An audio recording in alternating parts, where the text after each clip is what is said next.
Chapter 1320. Sikong Tan had built up such a family business from scratch, so he had some ability. Otherwise Chu Xiu would not have chosen him. He was a minor character in the southern region, but it was precisely because of this minor character that he had such a thorough understanding of the entire southern region. It was also because of this minor character that he tried his best to curry favor with these powerful primogenitors.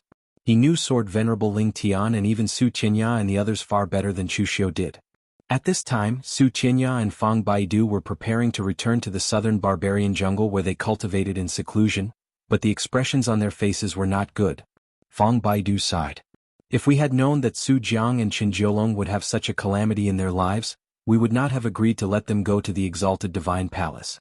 Now that both of them have died in the exalted divine palace, where are we going to find two more suitable successors? Su Qinya also rubbed his head. If you don't know, then I don't know either. It's all those damn big sects' fault. 90% of the Daluotian martial artists have been recruited by them, leaving us very few. Fang Baidu rubbed his chin and said, "Why don't we go to those small sects or independent cultivators and take a look? There might be some fish that slipped through the net." Su Qinya shook his head. The probability is not high.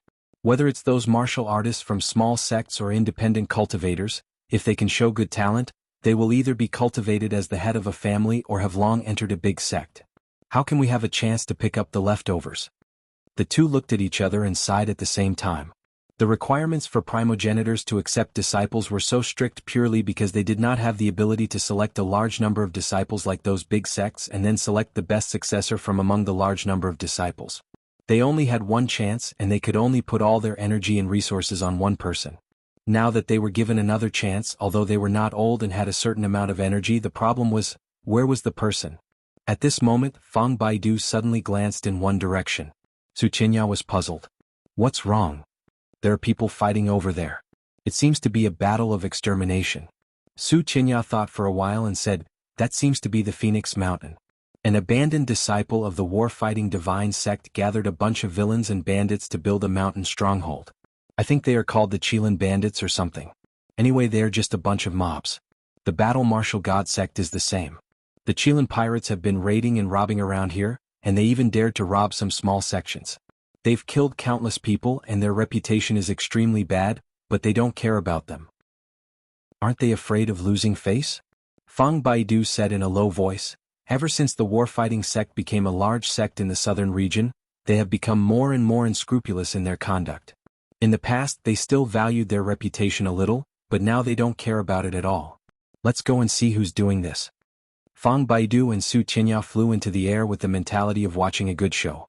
When they arrived at the top of the Phoenix Mountain to take a look, the scene was somewhat beyond their expectations. This was indeed a battle of extermination, but the ones who did it were two women. One of the women looked delicate and charming, but her attacks were nimble and ruthless. All kinds of secret arts and demonic skills emerged one after another, making it impossible to defend against them. The other woman, on the other hand, was the opposite. Although her strength was a little weaker and she was only at the spiritual refinement realm with real fire, she was valiant and heroic, and her combat strength was amazing. She held a blood-red spear in her hand, and as she flew up and down, she pierced and sent all the martial artists in front of her flying. A woman wielding a spear actually displayed an indomitable momentum like that of thousands of troops and horses. She had mastered the essence of spear techniques. Fang Baidu suddenly said, of these two people, one of them should be practicing the cultivation method of the devil path, but her attacks are nimble and elegant, which is the essence of our Guyu lineage. As for the other woman, her spear technique is already rare and outstanding among warriors of the same rank. Most importantly, I can see that she should be cultivating in a Taoist lineage of body-refining mysterious technique. The body-refining cultivation method of your divine dragon-subduing general lineage should also be inclined to the Taoist lineage, right? Hearing Fang Baidu's words, Su Qinya finally realized that these two people could be said to be suitable to be their disciples. Moreover, of these two people, one was at the mystic illuminating realm, and the other was at the spiritual refinement realm with real fire. They already had a good martial arts foundation. As long as they were trained well, they would be able to catch up to the dead Su Jiang and Qin Jiolong in a short time. However, Fang Baidu said again, but we still need to investigate the identities of these two women. We have just lost our disciples and now they have appeared. This is too much of a coincidence. Su Qinya's eyes lit up. Coincidence? You are just thinking too much. A suitable disciple just happened to appear, and you actually think it's a coincidence. This is an opportunity, okay? Fang Baidu still wanted to say something, but he suddenly saw Sikong Tan, who was standing on the other side of Qilin Mountain. Hey, isn't this the fat Sikong Tan of the Divine Machine sect? Why is he here? Sikong Tan was slick in his dealings. Fang Baidu and Su Qianya were both primeval sovereigns of the southern region, so he had naturally communicated with them before. Of course, it was more appropriate to say that he was currying favor with them. That fat man is the most well-informed in the southern region. Let's go and ask him. At this moment, Sikong Tan was also waiting there, pretending to be calm. He deliberately stood there to let Fang Baidu and Su Yu see him. Chu Xiu had instructed him to complete this task. Sikong Tan thought for a long time and decided that the safest way was to loosen the reins only to grasp them better. He wanted them to take the initiative to accept them as disciples, instead of sending them in himself. Therefore, in addition to Luo Feiheng and Long Longer, someone else had to come forward and explain everything. This person was the most suitable.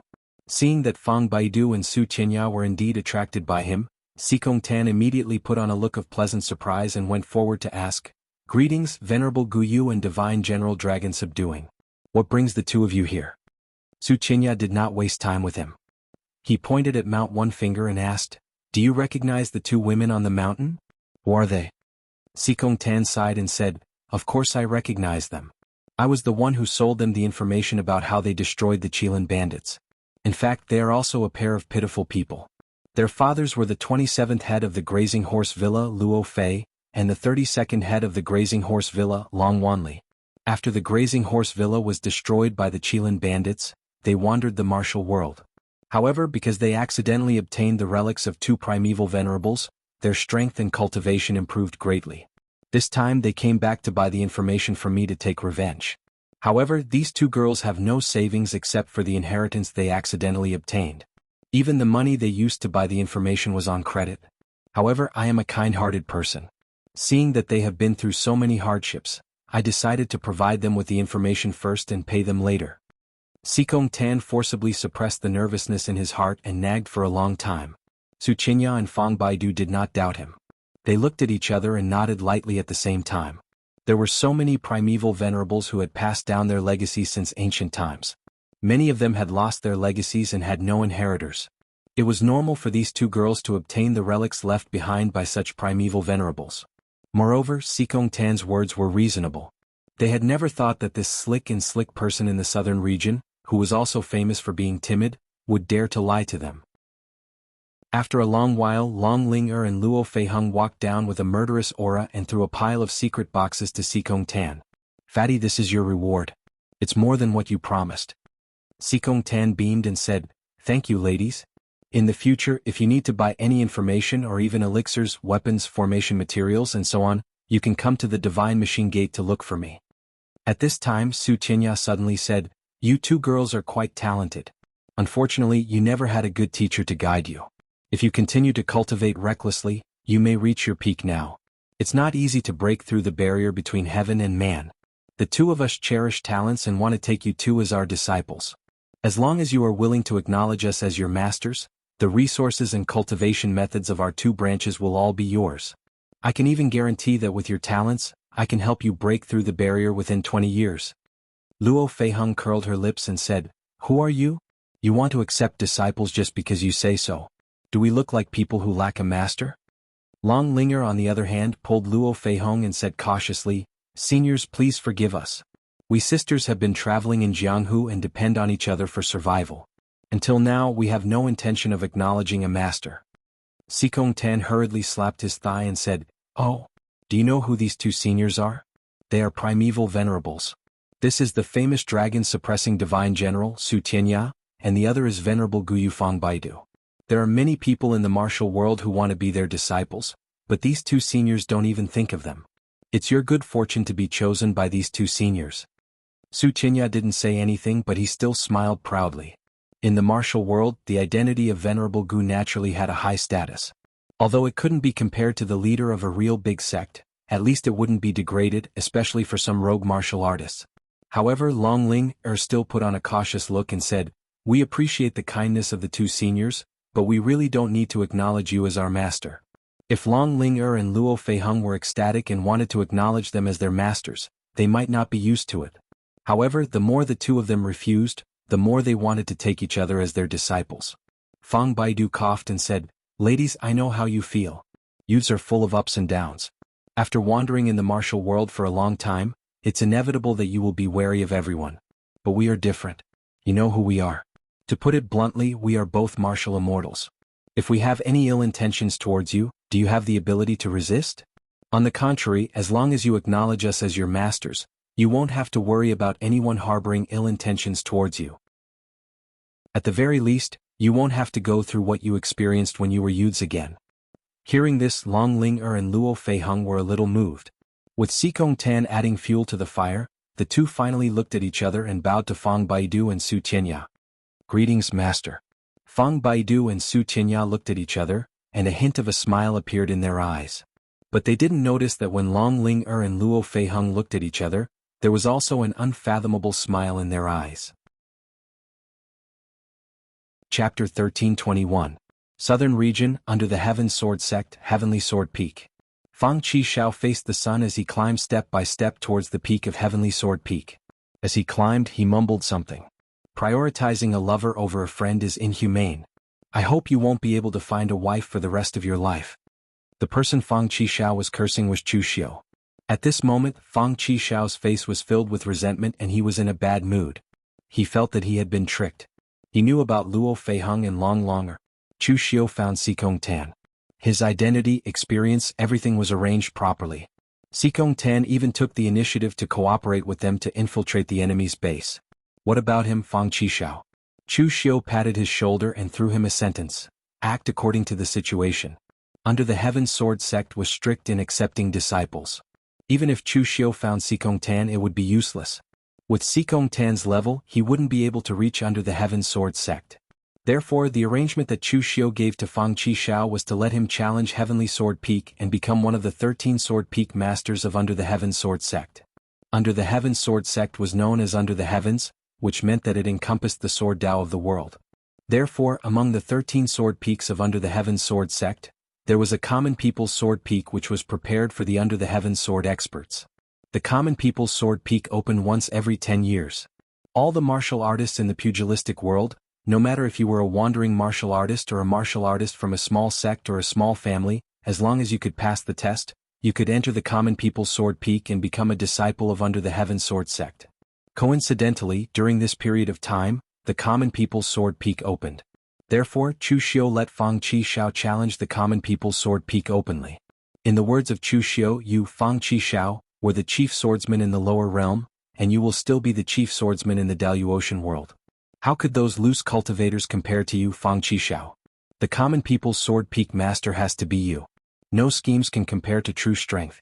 At that time, Fang Qishao was beaming with joy when he was fooled by Chu Xiu. He casually asked Xikong Tan for a fake identity of a rogue cultivator and came to the sword sect of the world. However, when he arrived here, he felt that he seemed to have been fooled by Chu Xiu. To enter Common People's Sword Peak, the first hurdle was to climb to the top of the heaven-reaching Sword Peak. This place restricted all internal strength and true qi. One could only rely on their physical strength and willpower to climb up step by step. Although this was not a difficult task for the 7th young master Fang, it was very tiring. There were some martial artists who were climbing up too.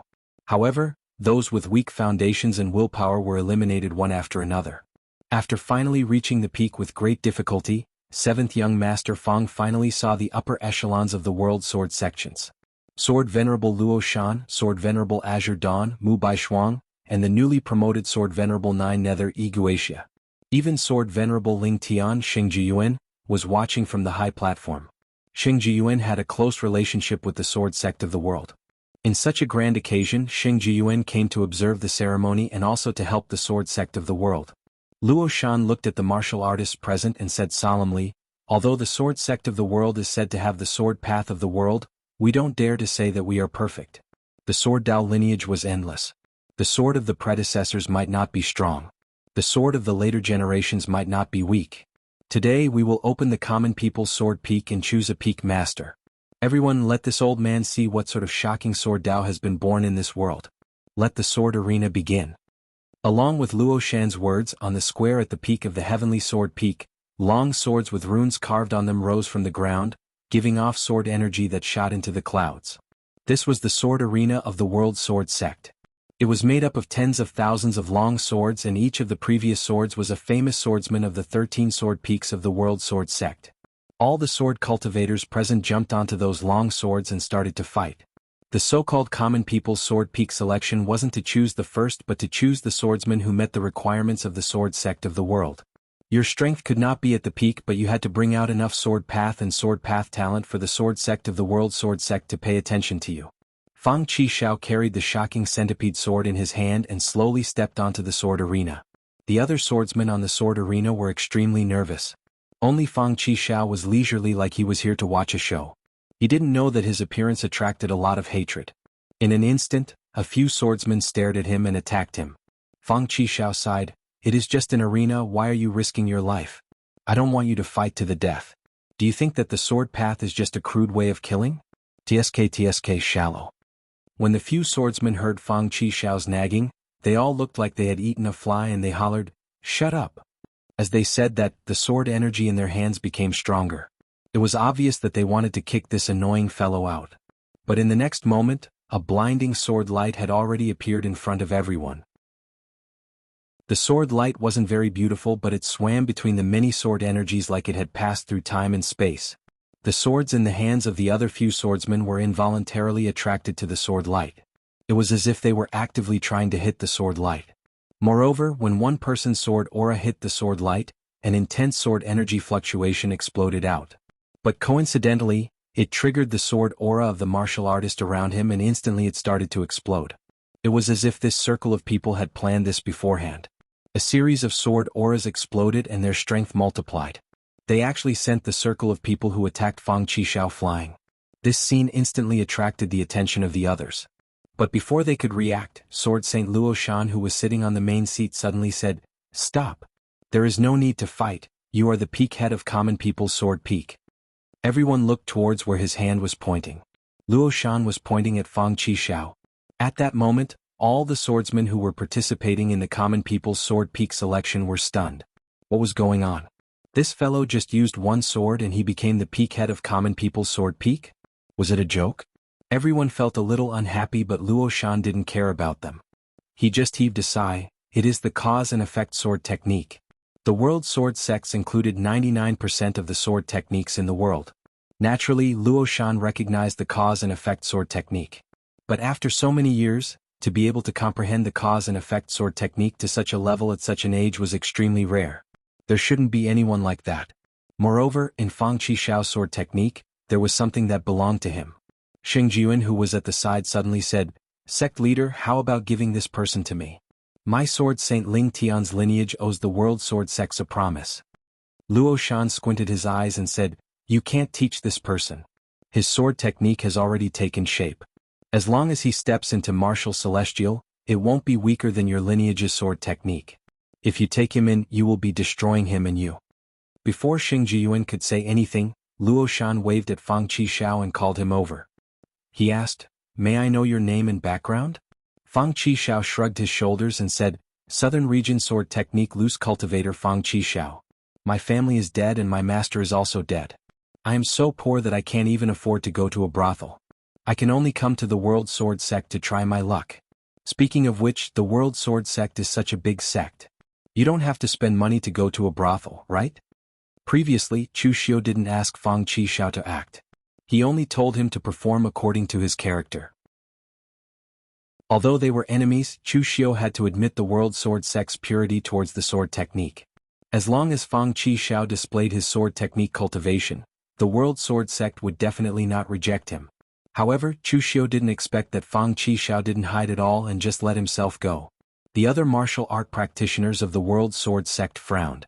Luo Shan also didn't say anything for a long time. Xing Jiyuan, who was at the side, even closed his eyes. Luckily, he didn't really take Fang Qishao as his disciple. Otherwise, he might not be able to stop himself from strangling him to death. Letting out a long breath, Luo Shan said in a deep voice, "With your strength, it is enough for you to establish a sect in the Dalu Ocean. You also have your own understanding of the sword technique. Therefore, I only have one question for you. What do you think is the sword technique? Fang Qixiao asked in surprise. The sword technique is the sword technique. What else can it be? Why do you always like to complicate simple things? Luo Shan was stunned. Then he laughed and said, that's right. The sword technique is the sword technique. What else can it be? You're not bad. From today onwards, you are the peak master of the mortal life sword peak of the world sword sect. When Fang Qixiao heard that, he didn't look happy. After all, he was a man who could already become the master of the Sword King city. No matter how strong the world sword sect was, a peak master wouldn't make him feel flattered. Therefore, Fang Qixiao only asked seriously, after becoming a peak master, I can visit a brothel? No. Before Fang Qixiao could finish his words, Mu Baishuang interrupted him sternly. Mu Baishuang said expressionlessly, you have entered the world sword sect. You represent the face of the world sword sect. The world sword sect has strict rules. If you really dare to visit a brothel and not pay, the world sword sect will have 72 types of sword technique punishments waiting for you. Fang Qixiao shrugged and said, if you can't, then you can't. Why are you so fierce? Such a big sect can't even visit a brothel with your face. That's not much. When these words came out, the faces of all the world sword sect martial artists darkened. The reputation of the world sword sect, the pinnacle of the Daluotian sword path, is it for you to visit a brothel without paying? If this guy in front of them wasn't the peak master of the mortal life sword peak personally appointed by Luo Shan, they couldn't wait to teach him a lesson. Luo Shan rubbed his head and said to Mu Baishuang, take him away and teach him the rules of the world sword sect.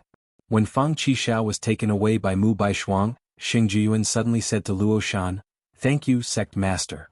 Luo Shan nodded helplessly inside. It's fate.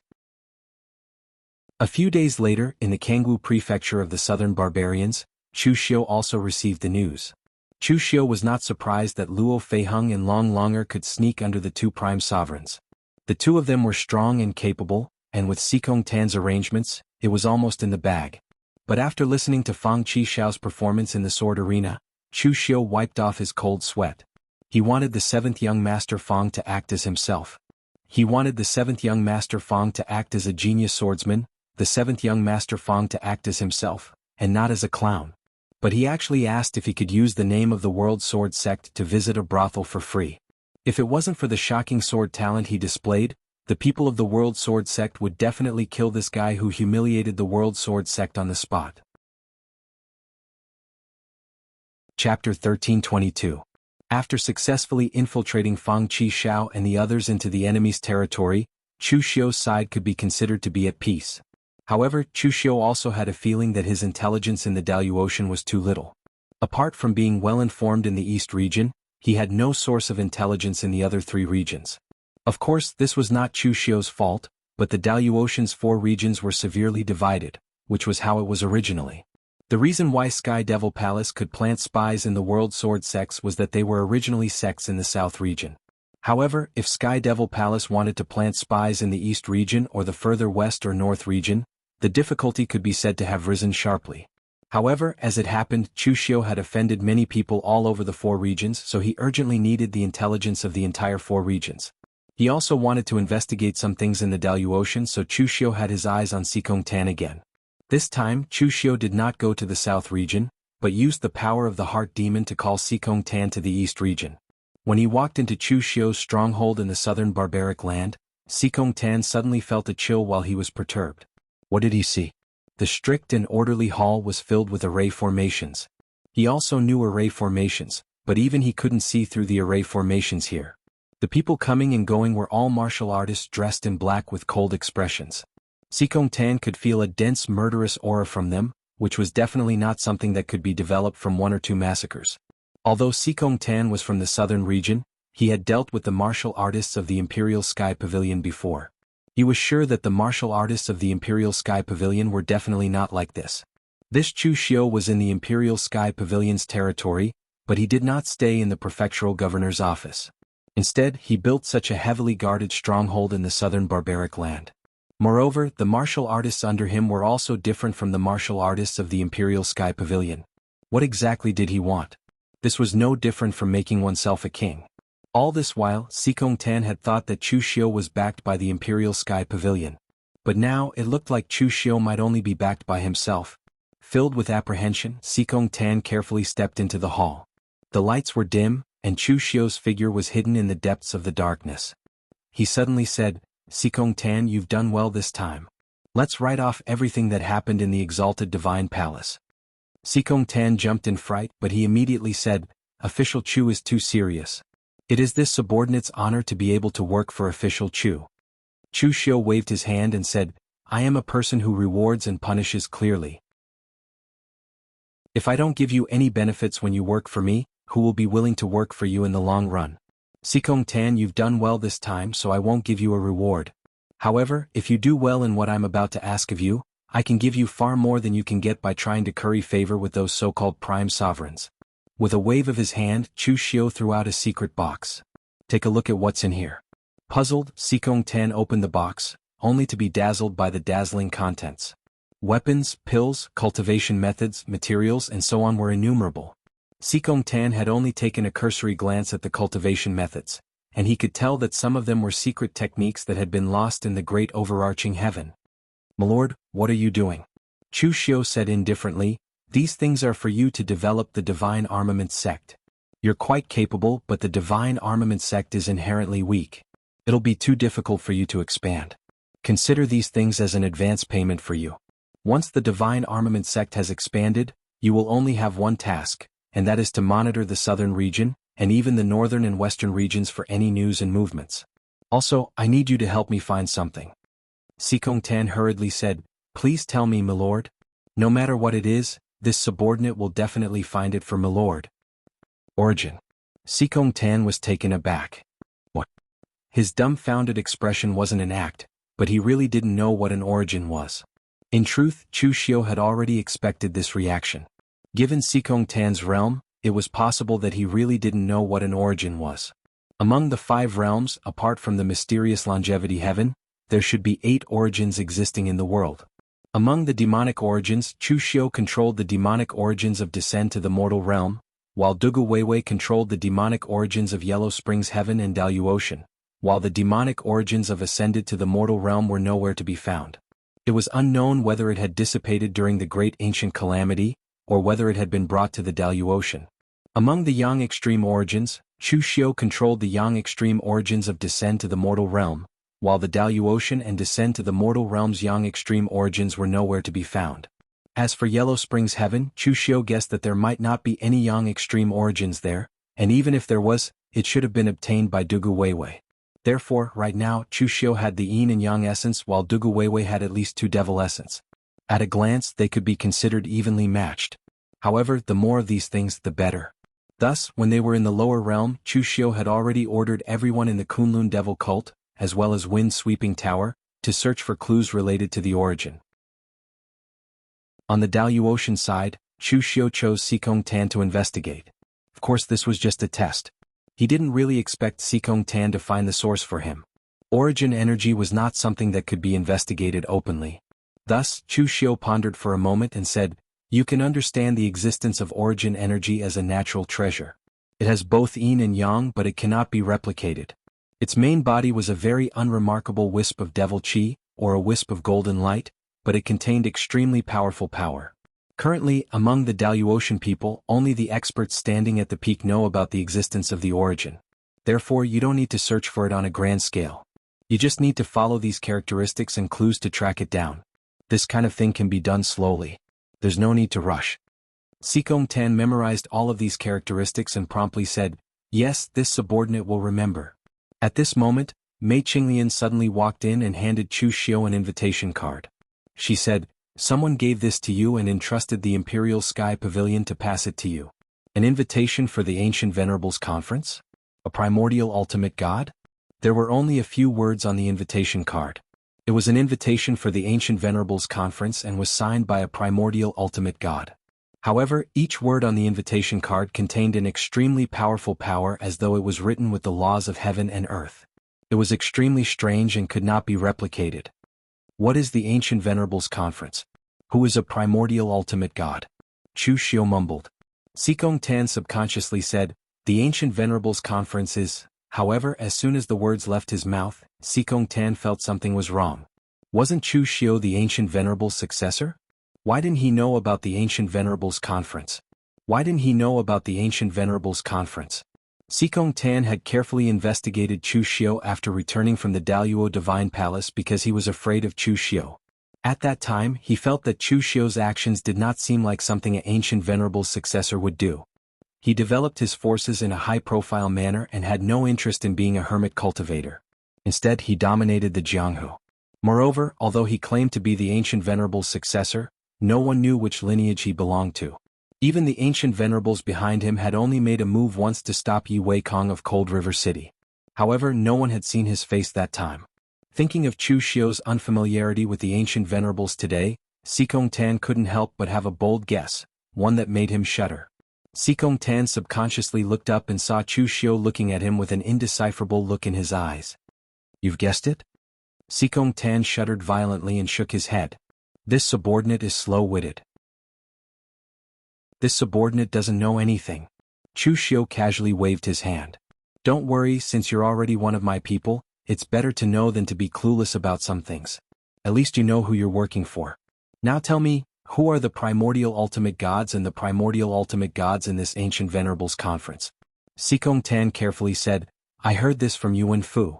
He said that although the Ancient Venerables seemed to be hermit cultivators and rarely contacted each other, they each had their own connections and would communicate with each other. They broke away from the sects of the Jianghu and formed their own system. The Ancient Venerables Conference is a place where all the Ancient Venerables are connected. The date of the Ancient Venerables Conference is not fixed. Could be a decade, a few decades, or even 100 years. In short, the Ancient Venerables Conference is usually held when something big is about to happen. Apart from discussing matters, people can also exchange some things during the Ancient Venerables Conference. As for the Primordial Ultimate Gods Conference, this person is not well known in the Jianghu, but he is a peak 9th heaven martial immortal peak prime god. He is also the most low-key among the Ancient Venerables and has not stepped into the Jianghu for hundreds of years. The only time he has shown his face is during the Ancient Venerables Conference. The Ancient Venerables Conference always has an organizer. The Primordial Ultimate God is highly respected and has never fought with others.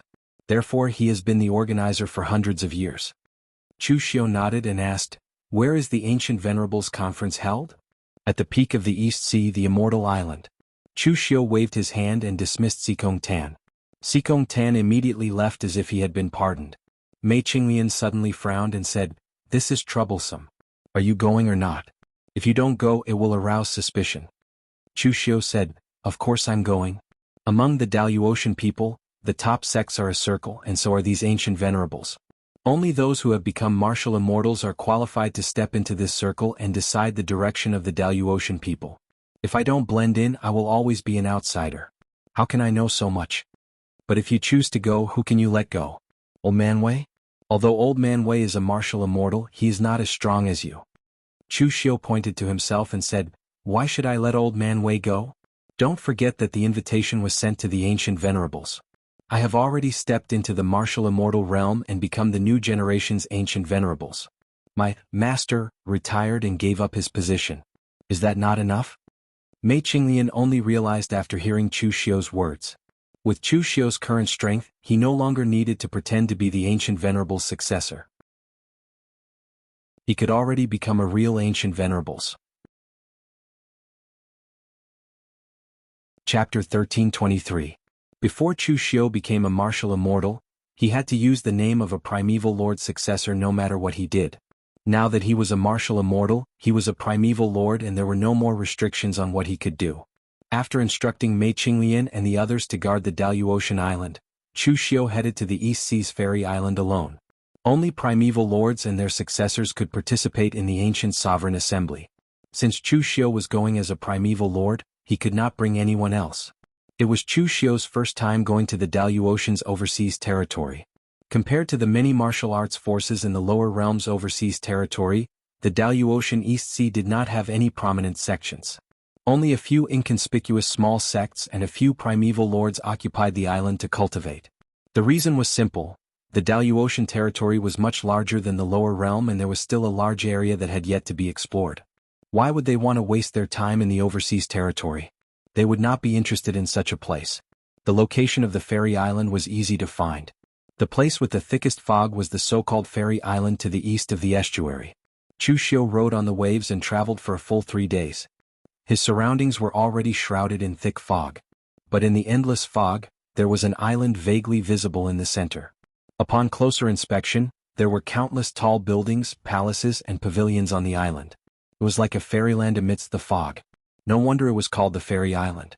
Several primeval lords had arrived at the same time as Chu Xiu. A gentle young Taoist priest in a Taoist robe walked up and greeted Chu Xiu. "I'm Lin Xiaoyao, a primordial ultimate god disciple. Greetings, senior. Please show me your invitation." The young Taoist priest in front of him looked very young. He looked like he was in his 20s if not for his cultivation technique. However, the aura on his body was incomparably deep. Although he was only at the true fire spirit refinement realm, his aura was stronger than that of the heaven and earth profound understanding realm. Chu Xiu handed the invitation over. Lin Xiaoyao was surprised when he saw the name on it. "So it's Senior Chu Xiu. I've heard a lot about you. Please come in." The other prime sovereigns also looked at Chu Xiu curiously. In truth, these reclusive prime sovereigns didn't really like gossip and didn't know much about it. It was because Chu Xiu was too famous during this period of time. Not only had he killed 3 primeval venerable successors in the exalted divine palace, he had also humiliated the world sword sects and killed the Brahma sect's Vishnu palace lord. During his trip to the exalted divine palace, Chu Xiu had offended almost half of the Jianghu and could be said to be extremely high profile. Coupled with his identity as a primeval venerable successor, he had attracted so much attention.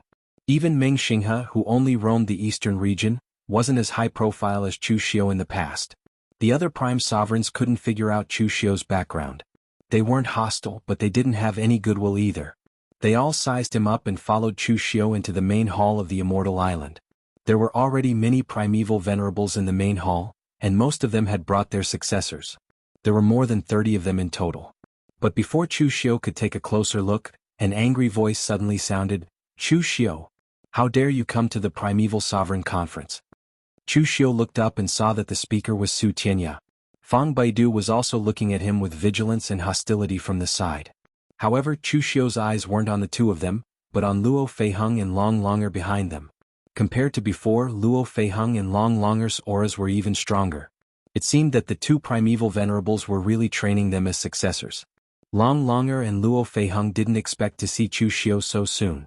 Long Longer immediately put on a hostile look, but Luo Feiheng did not change his expression as quickly as she did. He could only keep a straight face and remain expressionless. "I received an invitation, why wouldn't I dare to come?" Chu Xiu said indifferently. "Then where is your master?" Su Qinya snorted. "Ever since you appeared in the martial world, you've always claimed to be the successor of the primeval venerables, but no one knows which bloodline you're from. Sneaky, secretive, and sneaky. You're the only one who came to the Primeval Sovereign Conference. Who is your master? If you have no ulterior motives, why do you hide your identity like this?" After Su Qinya and the others parted with Mu Baishuang's words suddenly reminded them of something they had always neglected, Chu Xiu's identity. Therefore they used their connections and investigated a lot of information, but they still couldn't find out which bloodline Chu Xiu was from. Perhaps he was one of those unknown hermits from ancient times, but Chu Xiu's behavior was extremely strange. At the very least, he didn't seem to be a successor of the primeval venerables. The other primeval venerables also looked over when they heard the quarrel between the two. Communication between primeval venerables was also very rare, but where there were people, there would be conflicts. Therefore, disputes between primeval venerable successors were a common occurrence. It was just that Chu Xiu had killed all of his opponent's disciples and almost wiped out his entire bloodline. It was rare for someone to form such an irreconcilable grudge. "What a joke!" Chu Xiu sneered. "Who do you think you are? Why should I confess my identity to you? Su Qinya, don't forget that I'm now a 3rd-layer martial immortal. I've officially become a primeval venerable, not a successor. So my master has already abdicated and I'm in charge of my bloodline. What's wrong with that? Your disciple didn't live up to expectations and tried to kill me in the exalted divine palace. I spared him once, but he didn't know what was good for him. That's why I said that he deserved to die. According to the rules of the exalted divine palace, life and death are not discussed, but now you've come to make trouble for me. What bullshit divine dragon subduing general. You're just a sore loser. Why bother roaming the martial world if you're afraid of death? Why enter the exalted divine palace? Wouldn't it be safer to hide in the forests and never come out? Chu Xiu's words were full of mockery and didn't leave any face for Su Tianya. This immediately made the short-tempered Su Tianya explode. He couldn't care less where he was. A deafening dragon roar erupted around him. As he threw a punch, the surrounding space began to distort and the laws were squeezed and torn apart by the extreme power. Facing Su Tianya's punch, Chu Xiu sneered and unleashed the holy demon invincible form. He also threw a punch. The two fists collided and immediately erupted with a deafening shockwave. Su Tianya had the strength of a fourth-layer martial immortal, but Chu Xiu wasn't afraid of him in terms of pure strength.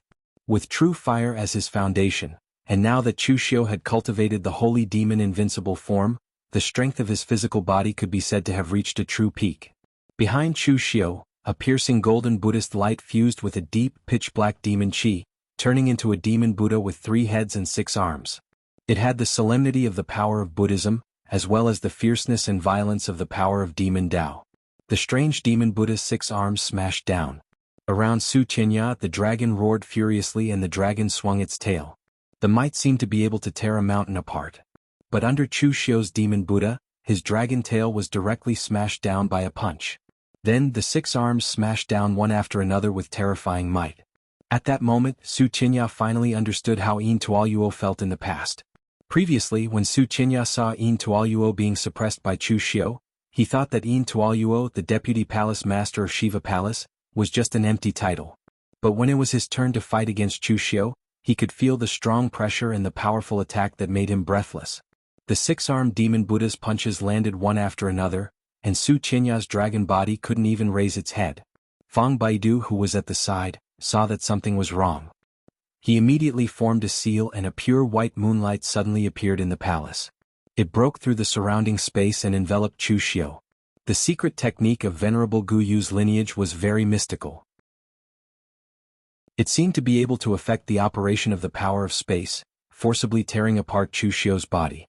If it weren't for the fact that Chu Xiu's holy demon indestructible body was indeed very powerful, he might have been torn apart by the power of this technique. In the 6-armed demon Buddha behind him, the 2 arms that belonged to the power of the demonic path began to form seals. Fang Baidu was shocked to find that a demonic shadow had appeared under his feet out of nowhere. It had integrated into the shadow under his feet and was constantly assimilating his power. Creation Heavenly Demon, the original demonic technique that could dissolve all kinds of power. Ever since the Bliss Demon Palace's inheritance of this path was severed, the Daluotian warriors hadn't seen the power of the creation demonic path for a long time. Fang Baidu didn't know how to deal with this strange power. He could only expand the moonlight around him. The power of laws floated around him and created a space that belonged solely to him. He prevented the power of the creation demonic path from corroding his own power. He was in a stalemate with it. 2 fourth heavenly layer martial immortals were fighting against Chu Xiu, a mere 3rd heavenly layer martial immortal. Yet they were actually in a stalemate. In fact, they even faintly felt like they were being suppressed by their opponent. This shocked the surrounding warriors who were seeing Chu Xiu for the first time. Chu Xiu's battle prowess was simply astonishing. Right at that moment, an aged voice suddenly sounded. "All of you stop. We haven't seen each other for decades or even centuries. How can we fight each other the moment we see each other? We are all martial immortals who stand at the peak of the Daluotian realm. What's the point of flaunting your pride like children?" Following that voice, a mystical rhythm fused with the laws and spread out. Wherever it passed, Chu Xiu was shocked to discover that regardless of whether it was his indestructible holy demon body or the creation demonic Tao, they were all assimilated into the source of demonic qi and Buddhist light, dissipating in midair. To be exact, it wasn't assimilation. Instead, it was returning to its original state, returning to its original state. It was the same for Su Tianya and Fang Baidu. Their powers had all been returned to their original state. The 3 of them had no choice but to stop fighting.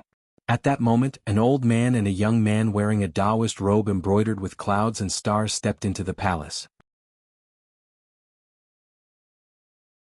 Chapter 1324. Of the 2 people who walked into the hall, the elder appeared extremely old. His hair and beard were all white, and the wrinkles on his face almost covered his eyes. His body was as hunched as a shrimp. However, when everyone saw him appear, their eyes revealed a trace of respect, and their bodies slightly leaned forward to show their respect. Needless to say, Chu Xiu knew that this old man was the initiator of the ancient Venerate Conference. He was also the oldest primordial god Hua Qingshan among the present primordial gods. Before coming here, Chu Xiu had inquired about Hua Qingshan's information, but it was not much. That was because the primordial god Hua Qingshan kept a very low profile. He rarely came out of the Jianghu and did not participate in the Jianghu's disputes, even among the primordial gods. Every time the ancient Venerate conference was held, the primordial god Hua Qingshan's attitude was very fair and impartial. After a long time, he naturally won the respect of many primordial gods. At least when facing such an old man, one would not feel any hostility toward him. Of course, it was useless even if one felt hostility toward him.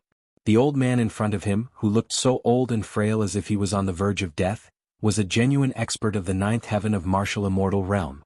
He stood at the pinnacle of the exalted major and was comparable to the Tao ancestors. He was also the face of the primeval sovereigns. Chu Xiu felt that he could not resist the power of the primordial god Hua Qingshan's attack just now even if he used all his trump cards. Everyone present had a strange look in their eyes when they saw the young man behind Hua Qingshan. Chu Xiu also noticed the young man. He was dressed like a Taoist priest and wore an extremely gorgeous Taoist robe with star patterns. It turned out to be a rare treasure with the starlight power on it as if a galaxy had been refined into it. His aura was not weaker than Hua Qingshan's, but it was extremely reserved. However, there was not the slightest emotion in his eyes, only a boundless galaxy, profound vicissitudes and unfathomable. Hua Qingshan walked to Chu Xiu's side, paused for a moment, then grinned and said, "Not bad, young man. We prime sovereigns have been living in seclusion, but in reality we have also lost our drive, so there are very few young people who can stand out. You have made a name for yourself in the outside world and represent the entire prime sovereign lineage. Not bad." Chu Xiu bowed his head and said, "Senior is overpraising me." The young Taoist priest also glanced at Chu Xiu. However, there was a boundless galaxy revolving around his eyes, and there was no change in his expression.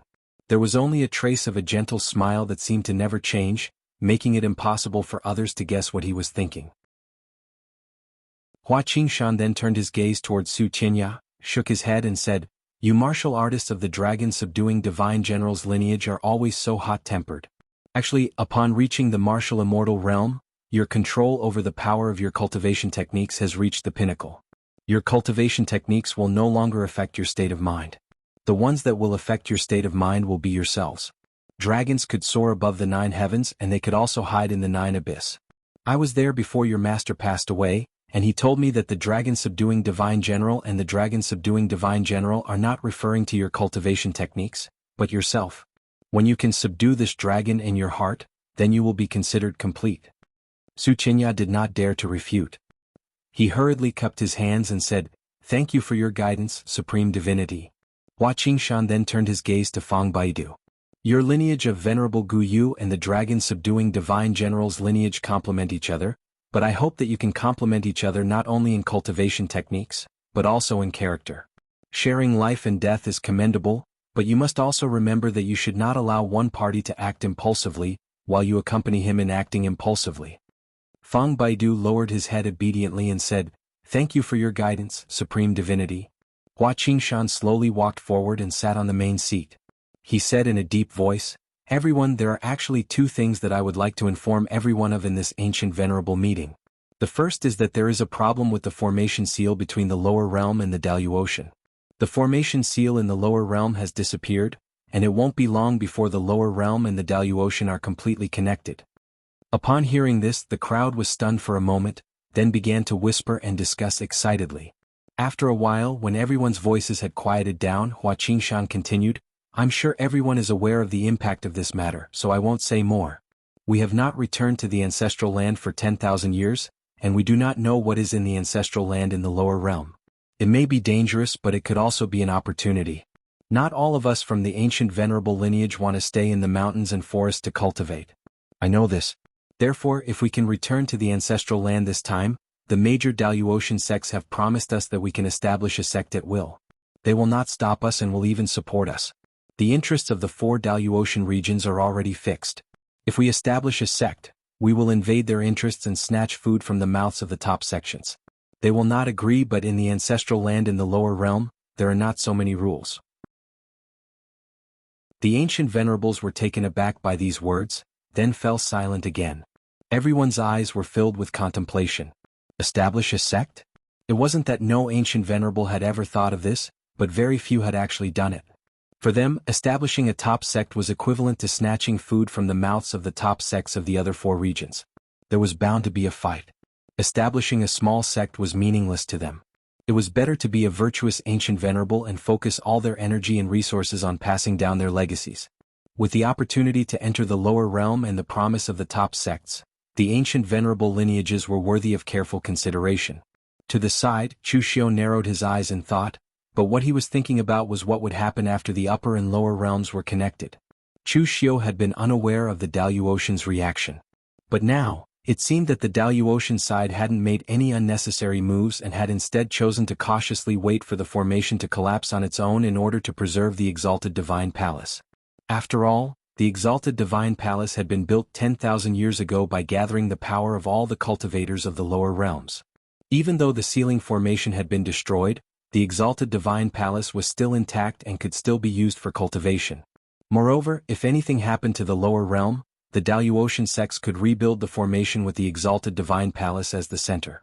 After everyone had digested this information, Hua Qingshan continued, "As for the second matter, it is an internal affair of the ancient venerables. I'm old and have presided over several ancient venerables conventions. When my disciple died in an accident, it took me a long time to find Xiaoyao to be my disciple. Therefore, I don't have the time or energy to manage the affairs of the ancient venerables lineage. I recommend Xinghe to be the next organizer of the ancient venerables conventions and the leading figure of the ancient venerables lineage." With that, Hua Qingshan pointed to the young Taoist sitting to his right. His words stirred a commotion among the crowd, and there were all sorts of words of persuasion and persuasion. Chu Xiu's expression changed drastically. He'd had his suspicions before, but now he was certain that the young Taoist was Xinghe unfettered, Meng Xinghe, the renowned ancient venerables of the outside world. Chu Xiu had no grudge against Meng Xinghe, but he did have a grudge against Yi Weikong of Frigid River City. Previously, Chu Xiu had schemed against Yi Weikong and severely injured him. Therefore, Chu Xiu could vaguely guess Meng Xinghe's attitude towards him. However, Meng Xinghe was much stronger than Yi Weikong. Both of them were several hundred years old. Although Yi Weikong hadn't entered his twilight years, his vitality was no longer increasing. Meng Xinghe, on the other hand, was still able to maintain his youthful appearance. This wasn't the result of using some secret technique, but the abnormally rich vitality in his body. What Meng Xinghe was displaying now was his true age. According to his overall lifespan, Meng Xinghe was currently in the prime of his life. Hua Qingshan couldn't help but shake his head when he saw the crowd urging him to stay. "Everyone, I've made up my mind. I really don't want to sit in this position anymore. Xinghe is already a peak expert of the 9th heaven of martial immortal. Even if I go all out, I'm still no match for him. With him representing us, Gu Zun's bloodline, we'll have more confidence when talking to those from the major sections." This time, when the lower realms formation was destroyed, Xinghe represented me in the discussion with the top experts of the major sections. Now that he's sitting in this position, he deserves it. Among the Daluotian people, the 9th heaven of martial immortal represented an expert that stood at the absolute peak. There were less than 10 such existences in the entire Daluotian. There were Taoist sects, Buddhist sects, and sword sections. If Gu Zun's bloodline wanted to talk to them on equal terms, they naturally needed an expert like that. This person used to be Hua Qingshan, and now it was Meng Xinghe. With Hua Qingshan's recommendation and Meng Xinghe's strength, no one present objected. They couldn't find any reason to. Hua Qingshan casually waved his hand and said, "All right, that's all I want to say. Everyone, please feel free to trade as you please." One of the highlights of the ancient sovereign convention was when the prime sovereigns casually traded cultivation techniques, items, and discussed martial arts. This segment was relatively peaceful. However, Chu Xiu's side was very quiet. Most people cast strange glances at Chu Xiu, but no one went over. For Chu Xiu there were only 2 kinds of people present. One was those who had a grudge against him and the other was someone he didn't know. Needless to say, the other prime sovereigns didn't know Chu Xiu well either. They didn't have any friendship with him, so what was there to trade with? Moreover, it was rumored that Chu Xiu was ruthless. He had killed 3 prime sovereign successors in a row. Such rumors naturally made people stay away from him. However, at that moment, a black-clothed burly man walked toward Chu Xiu. Chapter 1325. The burly man who suddenly walked towards Chu Xiu was about as strong as Chu Xiu, a 4th firmament martial immortal. The burly man smiled and said, I am Qi Lianhai, a descendant of the vacant mountain demon Venerable. Chu Xiu cupped his fists and said, so it's Brother Qi. However, you still dare to approach me in such a situation? Qi Lianhai glanced at Su Qinya and the others and said, why not? I'm not afraid of Su Qinya and Fang Baidu. Moreover, I've long disliked these two fellows. They aren't very strong, so they will team up and fight with numbers. Don't you think it's disgusting for two grown men to be together all day long? Besides, I have to thank you, Brother Chu, for helping me take revenge for my sect. Chu Xiu was surprised and said, oh? I helped you take revenge for your sect? May I ask who your sect's enemy is? Qi Lianhai sneered and said, it's the Bliss Demon Palace. In fact, my lineage was originally from the Blissful Demon Palace, but due to the difference in cultivation methods and ideologies, we were suppressed by the former palace lord of the Blissful Demon Palace. Left with no choice, we could only leave the Blissful Demon Palace and become a rogue cultivator. To put it nicely, my bloodline is also a prime venerable, but in reality we are just stray dogs. It's a pity that the Blissful Devil Palace has always been a major Devil Dao sect in the southern region. Even if my bloodline wanted to take revenge, they couldn't find a way to do so. Luckily, Brother Chu, you helped us take revenge. Chu Xiu nodded and said, no need to be so polite, Brother Qi. Why did you come to me this time? Chu Xiu wasn't naive enough to think that Qi Lianhai came to him just to thank him. It had been a long time since he destroyed the Bliss Demon Palace. Why hadn't he seen anyone come to him to thank him? Qi Lianhai disregarded everyone else's opinions and rushed to get close to him. He must have some ulterior motive. Qi Lianhai waved his hand and said, in that case, I won't waste any more time. I came to you to trade a portion of the Bliss Demon Palace's cultivation techniques. After the Blissful Devil Palace was destroyed, these things should have fallen into the hands of Brother Chu in the Heavenly Devil Palace. However, if I were to go to the Heavenly Devil Palace with my identity, even if my bloodline has a grudge against the Blissful Devil Palace, the Heavenly Devil Palace might not believe me. Therefore, I can only come to you, Brother Chu. As for the items to be traded, I believe Brother Chu will need them. What is it? Qi Lianhai said solemnly, Heavenly Demon Creation Scripture. In the past, my ancestor had a falling out with the Blissful Demon Palace's palace lord because my ancestor was going to look for the Blissful Demon Palace's Devil Dao of creation. But back then, everyone in the Bliss Demon Palace had already given up on the creation demon Dao and walked on the path that they thought was correct. Instead, they labeled my ancestral master as a heretic. When I saw Brother Chu attack Baidu just now, you used the power of the Fortune Heavenly Devil. Brother Chu, you must have obtained it from the Blissful Devil Palace, right? The power of the Fortune Heavenly Devil is the ultimate power that can reach the pinnacle of the Great Tao. However, it is too obscure, difficult to understand, and extremely difficult to cultivate. Even though I have reached the martial immortal realm, I dare not say that I have comprehended the power of the Fortune Heavenly Devil. The Heavenly Demon Creation Scripture is my ancestors' understanding of the power of the Fortune Heavenly Devil. I believe it will be very useful to Brother Chu. After listening, Chu Xiu didn't even think about it before nodding and saying, yes. Chu Xiu had great confidence in the power of the Fortune Heavenly Devil. Although his understanding of the power could only be regarded as rudimentary, if he could truly master it, the power of the Fortune Heavenly Devil could help him reach the pinnacle of the demonic Tao. After the smooth exchange, Qi Lianhai glanced to the side and suddenly whispered to Chu Xiu, Brother Chu, you're a straightforward person and a rare demonic cultivator among the prime sovereigns. You and I can be considered to walk the same path. I have to remind you of one thing, be careful of one person. Oh. Meng Xinghe. Qi Lianhai's voice sounded a little sad.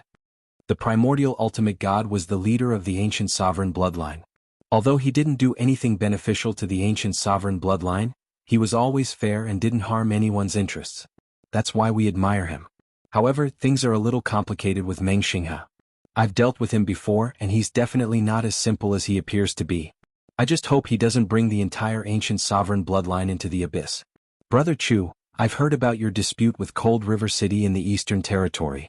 The friendship between Meng Xinghe and Yi Weikong is definitely beyond your imagination.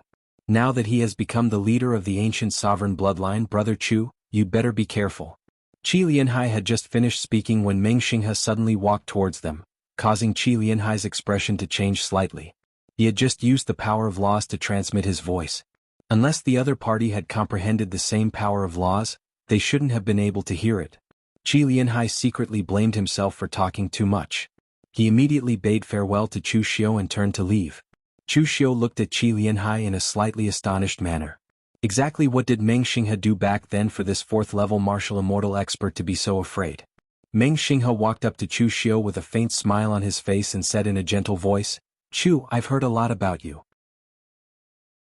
Chu Xiu said indifferently, "What wanderer Meng heard should be cursing me, right?" Meng Xinghe laughed and said, "I can feel that you're a little hostile towards me, Chu. Is it because of Yi Weikong? I built Cold River City with Yi Weikong in the past, but Cold River City doesn't belong to me. I'm Xinghe Wanderer, not the Lord of Cold River City. From the day I chose to leave Cold River City and became a prime sovereign, I actually had nothing to do with Cold River City. If I still wanted to help Cold River City, then it wouldn't be High Heaven Sect but Cold River City that dominates the Eastern Territory now." With that said, Meng Xinghe glanced at Chu Xiu and said, "You may think I'm boasting, but I never like to boast. No one in High Heaven Sect can stop me even if they use the High Heaven Wuji seal." Meng Xinghe's words didn't contain much conceit. There was only self-confidence, extreme self-confidence. Chu Xiu narrowed his eyes and said, "So even if I schemed against Cold River City and Yi Weikong was seriously injured, Wanderer Meng won't vent his anger on me?" Meng Xinghe shook his head and said, "Of course not. It's not necessary. Yi Weikong is very stubborn and I'm also very stubborn. He has his path and I have mine. If I interfere in his affairs, it's equivalent to deviating from the path I chose. Similarly, Yi Weikong understood me and understood me. He had never come to look for me after so many years. Now you are a prime sovereign and I am also a prime sovereign. What we should talk about shouldn't be the matters of the underworld, but the matters between us prime sovereigns." "Oh? What does Wanderer Meng want to talk about? Although I'm not the weakest among all the prime sovereigns present, I'm not the strongest either. My seniority is also the lowest." Meng Xinghe said in a deep voice, "Chu, you cultivate Taoism, Buddhism and demonic Tao at the same time. What do you think about sectarian bias?" Chu Xiu was a little confused by Meng Xinghe's words. Sectarian bias? This was something all cultivators knew. Why did Meng Xinghe ask this? Chu Xiu thought about it and said, "The so-called sectarian bias is just different camps. It's naturally inappropriate for Buddhist cultivators to cultivate demonic arts because they are first and foremost Buddhist disciples. This status restricts them. If you don't have sectarian bias, then it's very simple. You just need to treat yourself as a pure cultivator. Whether it's Buddhist martial arts or demonic martial arts, it's all martial arts. Why can't you cultivate both?" Meng Xinghe nodded in satisfaction. "You're right, Chu. It's precisely because of sectarian bias that the path of martial arts in the underworld sometimes stagnates. I have an idea. Let's gather the strength of us prime sovereigns and share our cultivation techniques. The descendants of us prime sovereigns and the major sects of the underworld can all enter to cultivate. It doesn't matter one's background, only one's martial Tao. I wonder if Chu is interested?" Chu Xiu was dumbfounded that Meng Xinghe had come to talk to him about this matter. He didn't know what the other party was thinking. In all fairness, Meng Xinghe's idea was actually pretty good. Martial Tao that was stagnant would only get weaker and weaker. Giving up on sectarian bias so that everyone could study martial Tao together was actually a good thing. However, Chu Xiu didn't trust Meng Xinghe. Even if Ning Xuanji had said this, Chu Xiu would believe it. However, Chu Xiu didn't believe Meng Xinghe. Regardless of whether he was hostile toward Chu Xiu or not, Chu Xiu was currently wary of him. This loose cultivator of the Milky Way galaxy, whose name had shaken the world hundreds of years ago, had a warm smile on his face. His entire body exuded a gentle aura. However, Chu Xiu could sense a trace of danger from him. In the end, Chu Xiu just smiled and said, "I admire unfettered Meng's courage to be the first in the world. However, this matter is very important. Although I've taken over as prime sovereign, I still need to go back and discuss it with my master." Meng Xinghe nodded and said, "In that case, I won't disturb Chu any further." After saying that, Meng Xinghe didn't insist. He walked directly to the others and said something. It should also be about this matter. The prime sovereign meeting ended after a day. After all, there were only more than 20 prime sovereigns present at the end. Including the successors, there were less than 100 people. One day was enough for the transaction. Before leaving, Chu Xiu wanted to find a chance to ask Long Longer and Luo Feiheng how they were doing, but he didn't find the opportunity. Su Qinya and Fang Baidu had lost their disciples. Now that they had finally found new disciples that they were satisfied with, they naturally treasured them very much. However, it didn't matter. Chu Xiu could tell from their appearance that they were progressing smoothly. Chapter 1326. After the end of the ancient venerable meeting, Su Qianya and the others did not bother him again. One reason was that they dared not. With the strength Chu Xiu had shown, they would not be able to defeat Chu Xiu unless the two of them attacked together. Moreover, whether it was the veteran primordial ultimate god expert or Meng Xinghe who was the new primordial ultimate god successor, they needed to be cautious. They really dared not act recklessly on such an occasion. After returning to the southern barbaric land, Chu Xiu didn't understand what Meng Xinghe's words meant, so he simply didn't bother to think about it. Instead, he went into closed-door cultivation to study the creation demonic Tao.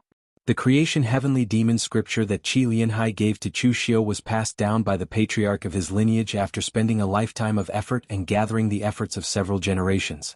Although it was impossible to directly deduce the creation demonic path to its peak, it still benefited Chu Xiu a lot.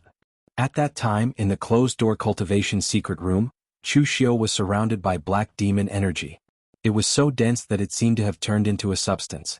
The dense demon energy penetrated into the surrounding heaven and earth law and evolved into earth, wind, water, and fire. In the end, it even directly turned the secret room where Chu Xiu was in into a devil's cave as if it was a miniature primitive devil's cave. The next moment, the dense demon energy was taken back into Chu Xiu's body and the miniature primitive devil's cave also dissipated. Chu Xiu breathed a sigh of relief with a hint of joy in his eyes. Previously, Tianhun had told Chu Xiu that Dugu Weiwei's domain could directly attack the origin of the demonic path. It could be said that his domain was a primitive devil's cave. The path that Chu Xiu took was already different from Dugu Weiwei's, but at that time he achieved the same effect by relying on the creation demonic path. At least in terms of the starting point of demonic path, Chu Xiu had already walked on a different path from Dugu Weiwei. Chu Xiu called out the inner demon in his mind and said, "I will not only trick you into doing things. I said before that as long as my cultivation level in the creation demonic path improves, I can create a perfect body for you.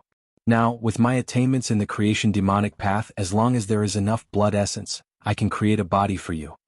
Mental demon had the memories of many warriors. He had always been waiting for the day he could truly become an adult. He had even resented Chu Xiu for standing him up time and time again. However, after waiting for Chu Xiu's promise, he was not as anxious. Hearing that, the inner demon asked, "If I reconstruct my body, what realm can my power reach?" Chu Xiu said, "Qi, blood, and spirit are the foundation of the body. You are spirit. As long as I can obtain enough qi and blood of experts in the heaven and earth mysterious opening realm, I can create a body for you in the heaven and earth mysterious opening realm." The inner demon asked excitedly, "What about the martial immortal realm?" Chu Xiu shook his head and said, "Don't even think about the martial immortal realm. Let's not talk about where I can kill martial immortals for you to bleed. The true power of a martial immortal lies in their control over the power of rules. The strongest warrior's memories that you devoured were only in the heaven and earth mysterious opening realm. So, you can only control the power of the heaven and earth mysterious opening realm. Even if I really create a body of a martial immortal, it will only be an empty shell." The inner demon nodded and thought for a while before saying, "I have no idea yet. I'll tell you when I understand." Now that the opportunity had finally come, the inner demon was no longer anxious. This time, Chu Xiu spent over 3 months in seclusion to study the demonic path of creation. Originally, he was going to continue his seclusion, but coincidentally, someone knocked on the formation, reminding Chu Xiu that something had happened. When Chu Xiu came out of seclusion, Mei Qinglian immediately walked up and said, "That fatty Xikong Tan is here. He said he found a clue about the source." When Chu Xiu heard that, he was taken aback. His first reaction wasn't joy, but he felt that Xikong Tan must have found the wrong thing. An existence like the source was definitely a treasure among treasures. It might even be kept by some top sections. How could Xikong Tan find it in such a short time? Chu Xiu didn't believe that the fatty would be so powerful. When Chu Xiu called Xikong Tan over, the fatty immediately cupped his hands and said in a flattering manner, "I haven't seen Lord for a while. Lord's cultivation has improved again. The peak of the 9th heavenly layer can be said to be within your reach." Although Chu Xiu did have some gains during his seclusion with Xikong Tan's eyesight, he couldn't tell whether Chu Xiu had improved or regressed. He was purely sucking up out of habit. Chu Xiu waved his hand and said, "That's enough. Stop sucking up to me. I heard that you really found clues to the origin source?" Xikong Tan nodded and said, "According to the information Lord gave me, I have 90% certainty that it should be the source. However, I haven't seen the real thing so I can't be certain." "Oh? Who is in possession of the source? It's in the hands of the Sanskrit sect. Sikong Tan said in a low voice, it's like this. After I took the resources Lord gave me, I expanded the divine machine gate. At the same time, I sent my trusted disciples to the western and northern regions to open up information channels. One of my disciples was even more ruthless. He actually shaved his head and became a monk, entering a small temple in the western regions. In the western regions, besides the two major Buddhist sects, the Tianluo Treasure Temple and the Sanskrit sect, there are also countless small temples belonging to the Sanskrit sect and the Zen sect. My disciple joined a temple belonging to the Zen sect and has a very close relationship with the Tianluo Treasure Temple. It also has a rather long history. He read a story in the Sutra Pavilion of that small temple. It said that after the Tianluo Treasure Temple and the Sanskrit sect entered the Daluotian continent, they once fought over something and started a war. Chu Xiu said in a low voice, but according to my knowledge, the two sects have always been at odds with each other in the lower dimensions, and it can be said to be extremely common for both sides to start a great battle over the same thing. How can you be sure that what they're fighting over is the source energy? Sikong Tan explained, because of that fight, even some small temples in the western regions were implicated. The temple that my disciple belongs to is on the side of the heavenly treasure instant, and the ancestor of that temple even personally fought for this item. Its appearance and effects are almost exactly the same as what official Chu said about the source. It emits a faint golden glow, but it is stored in an extremely precious secret box made of sun essence gold. After hearing Sikong Tan's words, Chu Xiu was 90% sure that it was the source. However, it would be troublesome if this thing fell into the hands of the Sanskrit sect. Given the current scale of the Sanskrit sect, even if Chu Xiu used all his trump cards, he still wouldn't be able to defeat them.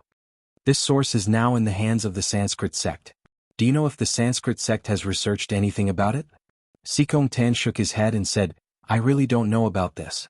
My disciple only heard a few words.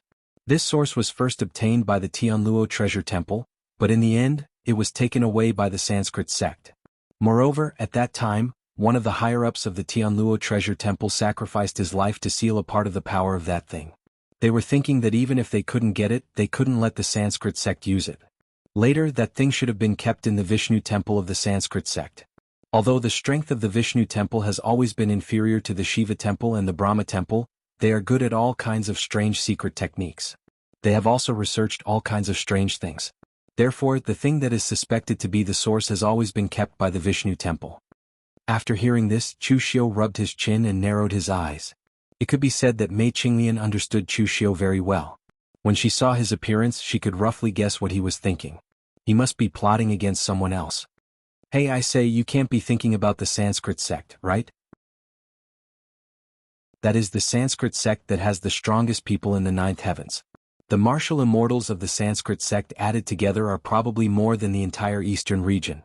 Chu Xiu narrowed his eyes and said, I killed Xn Jalua. Mei Qinglian had a look of speechlessness and said, I know you killed Xn Jalua. But the problem is the Sanskrit sect has more than one Xn Jalua. Right now in the lower realm. In short, for now it is better for us to keep a low profile. In fact, Mei Qinglian's character was not so conservative and stubborn. On the contrary, she was also a very radical and bold person. But compared to Chu Xiu, Mei Qinglian's so-called radical boldness was nothing. Chu Xiu was someone who dared to poke a hole in the sky. In normal times, if the Sanskrit sect repeatedly targeted them, Mei Qinglian would definitely agree to fight back. But in this kind of situation, the upper and lower realms might connect at any time, so it was better to be more obedient. Chu Xiu shook his head and said, I know that the Sanskrit sect has more than one Xn Jalua. But at the same time, the Sanskrit sect has more than one enemy. Xn Jalua was the new lord of the Vishnu palace of the Sanskrit sect. He had a promising future. When I killed him, it was equivalent to slapping the Sanskrit sect in the face. But after that, did anyone from the Sanskrit sect come to find trouble with me? No, there was only Yindala. But Yindala coming to find trouble with me was not an order from the higher-ups of the Sanskrit sect. Yindala came on his own for the world-ending fire. At this point, Chu Xiu revealed an unreadable smile. Obviously, in the eyes of the Sanskrit sect, I, Chu Xiu, am just an insignificant person. I killed Xn Jalua and slapped the Sanskrit sect in the face. They will be angry, but they will not put me on the table. Because now there are more troublesome opponents waiting for them. For example, the treasure Buddha of heaven. As he said, Chu Xiu turned his gaze to Sikong Tan. What's the situation in the entire western region now? Is it very sensitive? Sikong Tan was stunned for a moment, then immediately said respectfully, Official Chu's eyes are like torches, and your foresight is like a god. During this period of time, the Sanskrit sect and the treasure Buddha of heaven did not have a fierce battle, but the three main palaces of the Sanskrit sect have begun to withdraw their forces at the same time. At the same time, the treasure Buddha of heaven also called back all the monks who were out on a parade. The atmosphere in the entire western region is like a storm, and no one knows when it will come.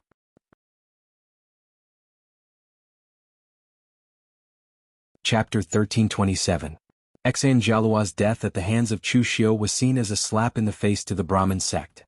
Although martial immortals were precious and powerful, even in the Three Pristines Temple, which stood at the peak of the Daluotian world, martial immortals were absolute powerhouses. A warrior at the first heaven could not affect the survival of the Sanskrit sect. Therefore to them this was not a big deal. But in reality, Xan Jialuo's death had broken the balance in the western region. The Sanskrit church possessed an incomparably deep foundation. According to Fang Yinglong, if Xan Jialuo did not die and successfully entered the great heavenly divine palace, he would be able to directly reach the third level of martial immortal realm. Furthermore, the Sanskrit sect had a secret technique passed down by generations of martial immortals. It was a secret technique passed down by generations of martial immortals. It was not an infusion of power but the power of laws. With the inheritance of the three gods, Xan Jialuo could reach the sixth heavenly layer of martial immortal in an extremely short period of time. Thus, Xan Jialuo's death was not as simple as the death of a level 1 martial immortal. Instead, it was the death of a level 6 martial immortal. It broke the balance between the Sanskrit school and the heavenly treasured Rakshasa. As for what the western regions would be like after the balance was broken, there was no need to say much. Just like what Sikong Tan had said in his intelligence, a storm was brewing and no one knew when it would erupt. Listening to Chu Xiu and Mei Qinglian's conversation, Sikong Tan broke out in a cold sweat. What are they talking about? Plotting against the Sanskrit sect, the leader of the Buddhist sects in the western region? In the eyes of others, this was no different from courting death. Chu Xiu glanced at the nervous Sikong Tan and said indifferently, Don't worry, even if I make a move against the Sanskrit sect, I won't let you be the vanguard. First, give me a copy of the information your disciple has collected about the Sanskrit sect. After sending Sikong Tan away, Mei Qinglian whispered from behind, In fact, you don't have to be so anxious.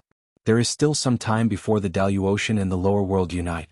With our speed of development, by the time the upper and lower worlds reconnect, we can even develop a strength not inferior to High Heaven sect. Chu Xiu sighed softly and said, Time? It was precisely because time was running out that I was in such a hurry. I need to make a trip to the western regions. If the plan goes smoothly, the forces under my command will be unified and ready to take action. I'll leave this matter to you. I'll go to the western region alone. Hearing what Chu Xiu said, Mei Qinglian did not continue to persuade him. She knew that once Chu Xiu had made a decision, it would not be easy to change it. However, there was one thing that she did not know. Chu Xiu was not afraid of the connection between the upper and lower realms, but Dugu Weiwei who was hidden in the netherworld heaven. Even if the upper and lower realms were connected, with Chu Xiu's current strength, he had nothing to fear. It was enough for him to occupy a place in this chaotic world. But the Dugu Weiwei hiding in the netherworld heaven had been giving Chu Xiu pressure, especially after he felt the origin. When Tianhun told Chu Xiu about the origin, Chu Xiu only regarded the origin as the key to open the everlasting heaven. As a result, when he also obtained the origin, felt its power, and even benefited from it, Chu Xiu understood that the origin was not as simple as a key. Chu Xiu himself had obtained the origin of yin and yang, and he had not even used it yet. He had increased one level of martial immortal only by relying on a trace of power that overflowed when the origin of yin and yang collided. If he could really activate the power of the origin, how terrifying would it be? Dugu Weiwei had at least 2 origins in his hands, and it was even possible that he had 3. It had been 500 years since he had obtained these origins. Only God knew to what extent he had studied the power of the origin. Therefore, Chu Xiu could only use all means to catch up with him. There was a road from the southern region to the western region, but Chu Xiu did not take it. Instead, he went through the 100,000 mountains of the southern region to the western region. Chu Xiu was a well-known figure in the Daluotian. Going to the western region at this time was a bit too obvious. Although Chu Xiu would encounter the barbarians in the southern barbaric land, The Black Luo tribe was already considered a large tribe in the entire southern barbaric land. With the token of the Black Luo tribe, Chu Xiu wouldn't cause too much of a commotion when he crossed the southern barbaric land. It was just that the road in the southern region was a bit difficult to travel. With Chu Xiu's current speed, it still took him more than a month to get out of the southern region and come to the western region. But after arriving in the western region, Chu Xiu found that he was a bit conspicuous. No wonder the disciple of Sikong Tan had to choose to join a small temple in the Zen sect to hide his identity and inquire for information. It was really hard to find a few rogue cultivators of other sects in the entire western region. When Chu Xiu walked in the entire land of the western region, the warriors who came and went were either monks or lay disciples who had not shaved their heads. Basically, there were very few rogue cultivators, so other warriors who came to the western region were unusually conspicuous. Fortunately, Chu Xiu had also cultivated a Buddhist cultivation technique. The aura around him changed, and in an instant, he had already become a Buddhist disciple who had not shaved his head, emitting a Buddhist glow. It did not seem out of place at all. The Heavenly Luo Treasure Temple and the Buddhist sect shared the western region equally, so the entire Heavenly Luo Treasure Temple was actually not a whole. Except for the headquarters temple, the other pavilions were scattered throughout the western region. The first person Chu Xiu wanted to find was his old friend, Fa Ming of the Huayan Pavilion. The Huayan Pavilion was stationed in the Pushun Commandery of the western region. The most central area was where the Huayan Pavilion was located. When Chu Xiu saw the location of the Huayan Pavilion, he was slightly surprised. The 10,000 feet wide temple hall was extremely magnificent. There was an endless stream of Buddhist monks and pilgrims coming and going. It could definitely be considered a peak of incense offerings. It was not inferior to the Subodhi Monastery and the Great Light Temple in the lower realm. It should be known that this was only a pavilion under the Heavenly Luo Treasure Temple. It was not where the main body of the Heavenly Luo Treasure Temple was located. In fact, the Huayan Pavilion was not the strongest in the entire Heavenly Luo Treasure Temple. Chu Xiu walked to the door and said to the monk guarding the door, "I would like to request to see Master Fa Ming." The young monk guarding the door glanced at Chu Xiu and said lightly, "Sorry, Master Fa Ming does not see guests." Chu Xiu frowned. The monks of the western region, or rather the Heavenly Luo Treasure Temple, were a little too arrogant. Why did he not notice this when he was in the Daluotian? Actually, these monks' attitudes were normal. The disciples in charge of guarding the door were the young elite disciples of the Heavenly Luo Treasure Temple. They were young and arrogant. Moreover, in the entire western region, other than the hostile Sanskrit forces, all the itinerant cultivators in the temples were people of the Zen sect. No matter how strong they were, they still had to be polite when facing the warriors of the Heavenly Luo Treasure Temple. Chu Xiu was a new face. He could not walk the streets with the aura of a martial immortal. It was normal for him to be looked down upon. Chu Xiu had a faint smile on his face as he touched his nose. He had not been treated like this in a long time. Some people feared him, and some hated him. However, the feeling of being ignored was something that Chu Xiu had not experienced in a long time. It actually gave him a very novel feeling. Of course, Chu Xiu did not have any special hobbies. With his current status, he did not need to lower himself to the level of a junior warrior. Even getting angry was not as good as it was. Therefore, Chu Xiu could not be bothered to waste any more time. A powerful force slowly emanated from his body and a Vairocana phantom image appeared behind him. Buddhist chants suddenly descended. The powerful aura immediately scared the young monk who was guarding the door so much that he almost fell to the ground. Even the first seat of Huayan Pavilion didn't have this kind of power. Which high monk has come? Please forgive us for our poor hospitality. A dignified voice was heard as Fa Ming walked out with a solemn expression. However, after seeing Chu Xiu, Fa Ming's face revealed a look of surprise. "Young Master Chu? Why have you come to the western region?" Chu Xiu smiled and said, "Master Fa Ming, how have you been? This time, I have something to discuss with your Celestial Treasure Temple. This matter is a bit secretive, so I'm afraid it's not appropriate to talk about it outside." Fa Ming hurriedly brought Chu Xiu to a side hall and asked, "Young Master Chu, is there something urgent that you need to talk about?" Although Fa Jing had warned Fa Ming in the Daluotian Temple that Chu Xiu was not an easy person to deal with and that he had to be wary of him, Fa Ming was still a person who could clearly distinguish between gratitude and grudges. However, Fa Ming was a person who could clearly distinguish between gratitude and grudges. He only knew that Chu Xiu had saved his life, and the debt of saving his life could not be easily repaid. Chu Xiu did not answer Fa Ming directly. Instead he asked, "Is the situation between the Celestial Treasure Temple and the Sanskrit sect very sensitive recently?" Fa Ming smiled bitterly. Sensitive? It can be said that it is quite sensitive, and it will explode at the slightest provocation. The chief of Huayan Pavilion is not here right now.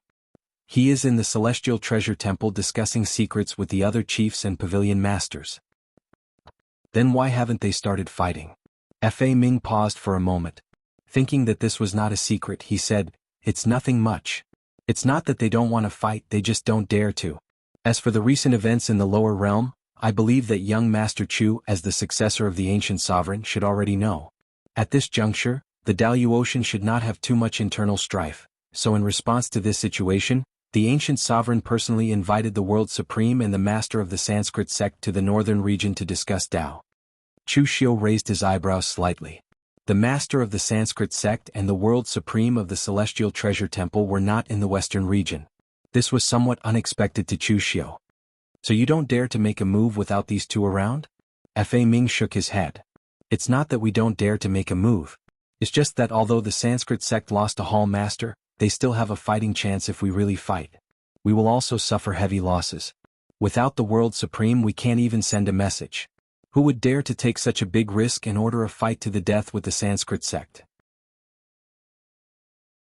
But if we don't make a move, the chiefs and pavilion masters will not be satisfied. The previous lord of the Vishnu Palace died early, and the new lord of the Vishnu Palace was killed by young Master Chu. This is such a good opportunity for us to not make a move. It's really not satisfying." Chu Xiu squinted his eyes and said, "Now, the masters don't have to be dissatisfied. What? Because I'm here."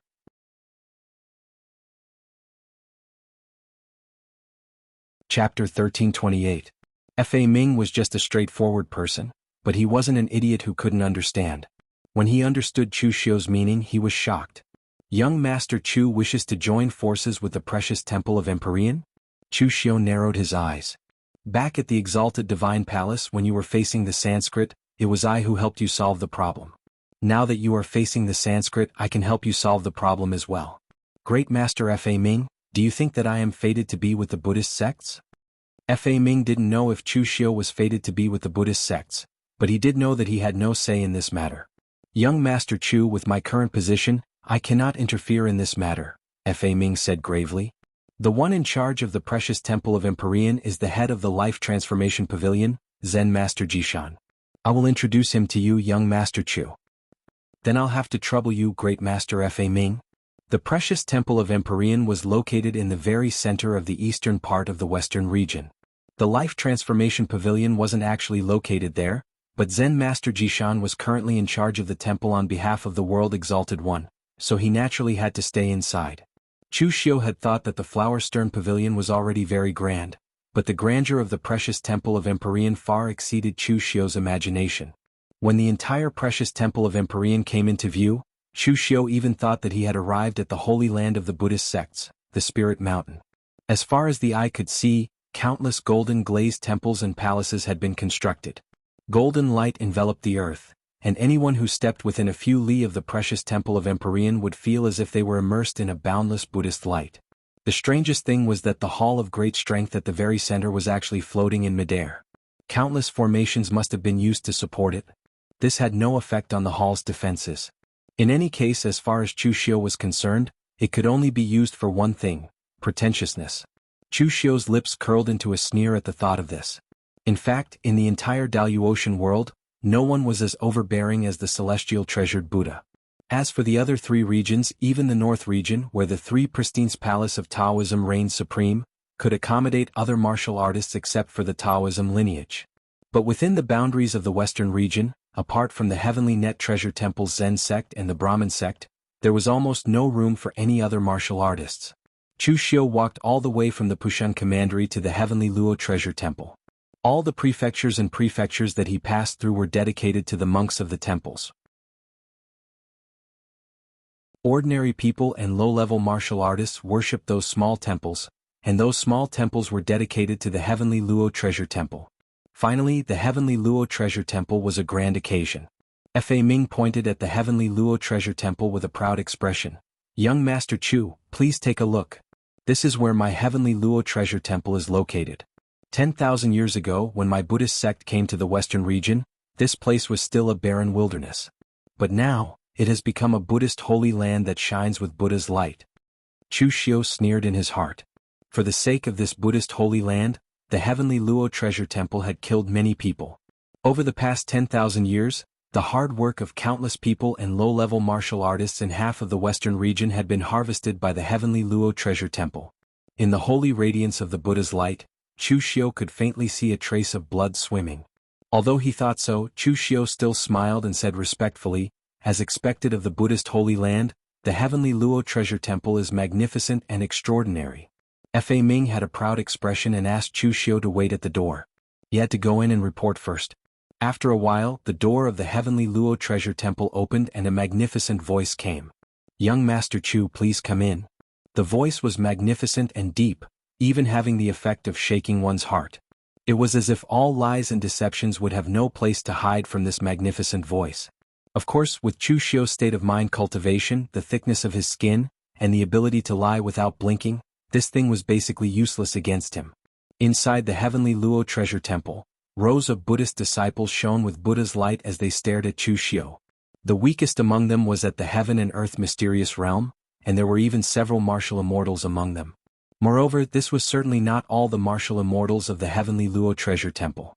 For example, in the Life Transformation Pavilion or Hua Yen Pavilion, which were ranked at the top, the heads were basically all martial immortals. There were even 2 martial immortals in the Life Transformation Pavilion. If it was anyone else being stared at by so many Buddhist experts, they would definitely be extremely flustered. However, Chu Xiu had seen many big scenes and was still extremely calm at this moment. He cupped his hands and said to the crowd, "Eastern Region's Chu Xiu greets the Great Masters and Great Master Fa Jing. Long time no see." Among the several old monks at the very front, the young-looking Fa Jing was extremely eye-catching. Furthermore, when Fa Jing left the Great Celestial Divine Palace, he was only a 3rd-layer martial immortal. Yet he was now a 5th-layer martial immortal.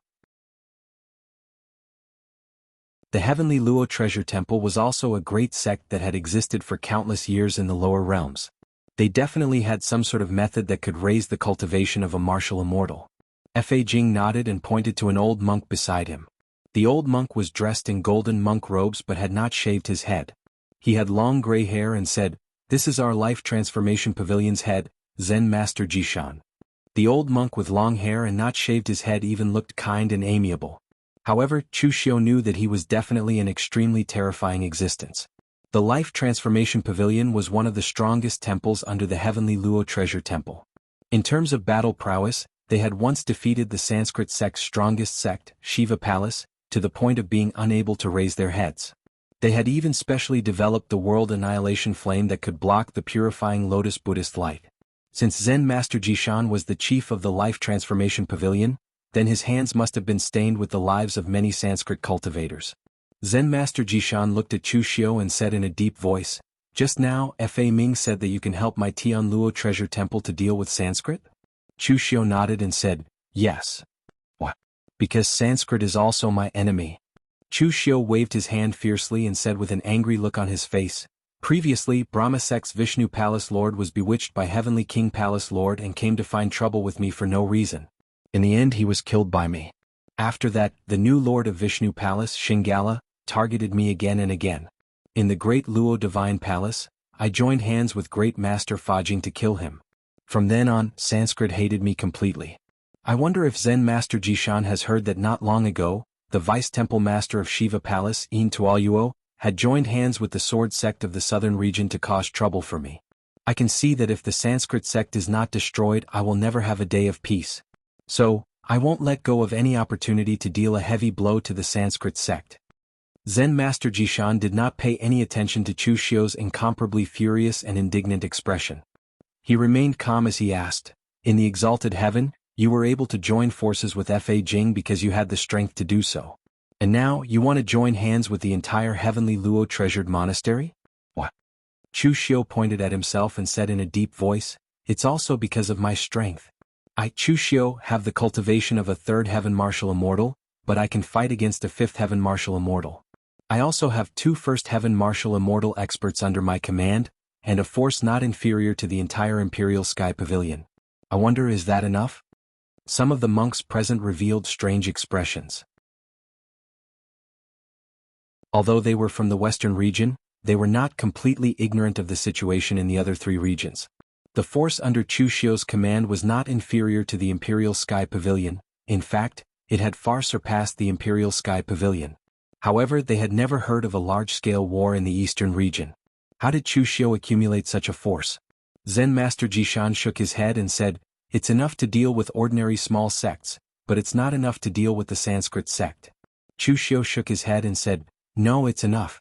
I've heard from Master Fa Ming that the Heavenly Luo Treasured Monastery hasn't made a move yet. It's in a stalemate with the Sanskrit sect because it's worried that it will injure itself if it continues to fight, which will affect the strength of the Heavenly Luo Treasured Monastery. However, the balance between the Heavenly Luo Treasured Monastery and the Sanskrit sect has been broken. What's missing is the last straw that breaks the camel's back." Chu Xiu pointed at himself and said, "I am that last straw. In the Sanskrit sect, Shiva Palace and Brahma Palace are the strongest, followed by Vishnu Palace. These three palaces guard the three western regions of the western region. Your temple understands the Sanskrit sect very well, and I'm sure the Sanskrit sect also understands your temple very well. Therefore, as long as the Heavenly Luo Treasured Monastery puts all its strength into the battlefield, and let the Sanskrit sect attack with all their strength, I'm willing to attack the Vishnu Palace from the rear, so that the three palaces of the Sanskrit sect will be reduced to two." The monks looked at each other. Chu Xiu's method was feasible. It should be said that it was very feasible. If they could eliminate one of the palaces of the Sanskrit sect, even if it was the weakest Vishnu Palace, it would be enough to make the Sanskrit sect suffer a great loss. An old monk could not help but ask, "What you said is simple, but although the Vishnu Palace is the weakest in the entire Sanskrit sect, all kinds of strange techniques, formations and other things are developed by the Vishnu Palace. Once the war starts, there will certainly be people guarding the Vishnu Palace. What will you do? Moreover, you brought so many people to the eastern region. I'm afraid that the Sanskrit sect will be aware of you as soon as you reach the western region. Do you think that the Sanskrit sect is blind?" Chu Xiu said indifferently, "As long as the Heavenly Luo Treasured Monastery attacks with all its strength, how strong will the people guarding the Vishnu Palace be? I can kill anyone under the sixfold sky. As for the location of the surprise attack, when did I say that I want to attack the Sanskrit sect openly? Since it is a surprise attack, it naturally needs to be a little more secretive. I will go around to the western region from the 10,000 Great Mountains and attack the Vishnu Palace." But those barbarians of the southern barbarian land, without waiting for the old monk to finish his words, Chu Xiu directly said, "Master, you don't need to worry about this, that is my problem. Now, I have come to the western region from thousands of miles away, come to the Heavenly Luo Treasured Monastery, and have already revealed the entire plan. In the end, masters, will you agree or not?" Everyone present turned their eyes to Zen Master Jishan. The Heavenly Luo Treasured Monastery had strict rules. There would never be a situation where there was a disagreement or a quarrel. Before the revered one of the world left, he had given the power to control the Heavenly Luo Treasured Monastery to Zen Master Jishan. Now, any decision of the Heavenly Luo Treasured Monastery, as long as Zen Master Jishan nodded his head, it would count. Zen Master Jishan looked at Chu Xiu with an unfathomable look in his eyes. After a long time he said, "Can I trust Benefactor Chu?" Chu Xiu said boldly, "Of course you can. I Chu Xiu am a man of my words. Those who have cooperated with me have never regretted it." Zen Master Jishan put his palms together and said in a deep voice, "After 3 months, the Heavenly Luo Treasured Monastery will begin to gather and attack the Sanskrit sect. I hope Benefactor Chu will not let the Heavenly Luo Treasured Monastery down at that time."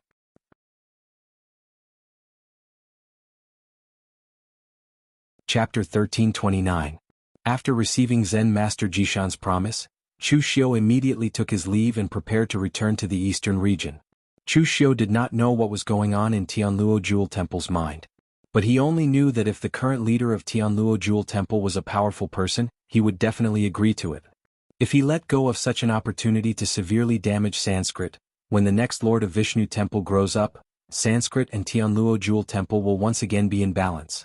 At this time in Tianluo Jewel Temple, the old monk who previously questioned Chu Xiu saw Chu Xiu's figure disappear completely. He could not help but ask, "Chief, can Chu Xiu's words be trusted? Other than in the Daluotian, we have never come into contact with him. What if he deceives us?" Zen Master Jishan said in a deep voice, "Of course not. He is deceitful and full of lies. The old monk was surprised and asked, "Then why did you agree to it?" Zen Master Jishan looked to the west and said lightly, "Because one thing he said is true, he also wants to destroy Sanskrit. The reason is not important, what is important is the result. He will not deceive Tianluo Jewel Temple about this result. Why? Because in the entire Dalu Ocean, no one can offend both Tianluo Jewel Temple and Sanskrit at the same time. The enmity between Chu Xiu and Sanskrit was real. A palace lord and a temple lord had died in Chu Xiu's hands. For so many years, it could be said that other than Tianluo Jewel Temple, no one could make Sanskrit suffer such a great loss. But now Chu Xiu did it, so the enmity between him and Sanskrit was irreconcilable. If he still dared to offend Tianluo Jewel Temple at this time, he could only be a madman. Zen Master Jishan could see that Chu Xiu was lying, but he could also see that Chu Xiu was not a madman, so naturally he would not do such things. Go all halls, the bigger the better. Let the Sanskrit sect see that our heavenly Luo treasure temple is ready to eradicate these heretics. After returning to the southern barbaric land, Chu Xiu did not delay and immediately called all the martial artists who were in seclusion to the Dalu Ocean continent, leaving only a small number of people to guard the lower realm. He only had 3 months. It had taken him more than a month to return from the western regions, and it would take him another month to go there again. Because there were so many people, it would take even longer this time. Therefore there was not much time left for Chu Xiu to gather people. When the people from the lower realm came out of seclusion one after another, Chu Xiu told them about what had happened. Wei Shuya and the others were not too surprised. Since Chu Xiu had gone to the western region and settled the matter, it proved that Chu Xiu had a certain degree of confidence in this matter. They only needed to execute it. Qinqingdi's eyes lit up. The bald donkeys of Sanskrit. They were beaten up as soon as they came out of seclusion. Not bad, not bad. In fact, Qinqingdi's path of martial arts was also suitable for breaking through in the midst of battle. Although he was basically the one who was one-sidedly abused in the battle with Jun Wuxian, and had even lost an arm before he could recover, but he had also gained a lot of enlightenment in his cultivation. Lu Jiang he reminded him from the side, Sanskrit is not bald donkeys, they have hair. Qinqingdi waved his hand casually and said, who cares anyway, they're the same as bald donkeys. Lu Jiang he reminded again, Sanskrit and Heavenly Luo Treasure Temple are not the same. Heavenly Luo Treasure Temple is a branch of Zen. They have some origins but they are completely different. Qinqingdi looked at Lu Jiang he with an unfriendly expression. Is this guy addicted to tearing me down? Seeing Qinqingdi's expression, Lu Jiang he immediately shrunk his neck and quickly said, if you say it's the same then it's the same. As long as you are happy. Lu Jiang he was still a little afraid of Qinqingdi. It should be said that he was a little afraid of this kind of crazy battle maniac. Chu Xiu said in a deep voice, alright, don't talk nonsense. We don't have much time. Let's go to the southern barbarian land immediately. Heijia Green Jade. How much do you know about the barbarians near the western region? Heijia and Green Jade were specially called by Chu Xiu from the depths of the southern barbarian land. Previously, he might not have attracted attention when he went through the southern barbarian forest alone, but this time he was going to cross the southern barbarian forest with tens of thousands of people. Unless the barbarians were blind, they would not turn a blind eye to it. Heijia said, I have some dealings with them. The barbarian tribes in the western barbarian forest are very big, much bigger than our current Heijia tribe. Moreover, they have a large tribe, the Luoshan tribe, which governs dozens of tribes in the western barbarian forest. The leader of the Luoshan tribe, the old barbarian king, is very strong. I'm afraid he is not weaker than you, divine envoy. Moreover, the old barbarian king is fair and has never bullied other tribes. He even helped those tribes when they were short of prey. Therefore he is respected by other tribes. If you want to cross the southern barbarian forest, as long as you can deal with the old barbarian king, then everything can be solved. Chu Xiu nodded and said, you guys come with me to the western barbarian forest first. The others will follow behind. Compared to dealing with the top sects like the Dalu Ocean, Chu Xiu actually preferred dealing with the barbarians. At least there were fewer tricks. The Luoshan tribe was located in the deepest part of the western barbarian forest. The last time Chu Xiu went to the western region, he did not pass by this place. There were many checkpoints formed by small tribes to block his way. But, with Heijia and Green Jade leading the way, the Black Luo tribe could be considered as a large tribe among the barbarians. Therefore everyone gave way to them. After walking for several days, the Luoshan tribe finally appeared in front of Chu Xiu. Most of the barbarian tribes were very simple and crude. Because it was convenient to migrate, the barbarians themselves did not care about it. But the Luoshan tribe looked like a small city. It was built using bluestone, which was rare in the southern barbarian forest. It looked very decent. In fact, many of the buildings were built in imitation of human cities. This made Chu Xiu feel very novel. Heijia, Green Jade, and Chu Xiu had just arrived at the gate when they heard a loud rumbling sound. Then a man fell down from the gate. The barbarian was more than 20 feet tall. Even the tall and mighty Heijia looked like a dwarf in front of him. He wore a tiger-skin skirt, and his naked upper body was covered with tattoos. Even his face was covered with tattoos. He looked like a devil at first glance. The ground seemed to shake with every step of this giant barbarian. His body contained a formidable strength. It could be said that he was the strongest barbarian Chu Xiu had ever seen apart from Qinqing Di. "Hey Jia, did you bring this human to add to our dinner tonight? Also, the little girl Green Jade is here. Have you thought it through and decided to marry me? The strongest warrior should have the prettiest girl. Marry me, Long Shan, and I promise you that you will have countless prey. I can even break the horn of the mountain flood dragon for you." Chu Xiu looked at the giant with a strange expression. Then he looked at Green Jade, who was only slightly taller than an ordinary girl. Chu Xiu did not dare to think too much about it. Green Jade's face turned red and she said angrily, "Long Shan, I am the priest of He Luo tribe. What nonsense are you talking about? Insulting me is insulting my He Luo tribe. Do you really think that you can bully my He Luo tribe as you please?" Long Shan opened his big mouth and smiled. "Mother taught me that you girls all have one thing in your mouth and another in your heart. You obviously want to do it in your heart, but you have to refuse with your mouth. You will only agree after asking for it several times. Troublesome, really troublesome. But you are the most beautiful pearl of He Luo tribe. If you think one time is not enough, I can come a few more times." Heijia's face darkened. "Long Shan, this is the divine messenger of He Luo tribe. Don't be rude. I told you before that I want to see the old barbarian king." Then Heijia whispered to Chu Xiu, "Divine messenger, he is the #1 warrior of Luoshan tribe, Long Shan. He is very strong and even I am not his match. It was said that when his mother was pregnant, she had killed a ferocious beast, the black dragon. That might have been the last black dragon in the entire 100,000 mountains. Long Shan was born bathed in the dragon's blood, so he had extraordinary strength since he was young. But I heard that his head fell on a dragon's horn when he was born. So his brain is not very good. I hope Lord doesn't take offense." Chu Xiu raised his eyebrows. He suddenly felt that Long Shan's mother was a ruthless person. She was about to give birth, but she was still able to kill an ancient fierce beast? Long Shan disdainfully said, "Isn't he just a human? What divine messenger?"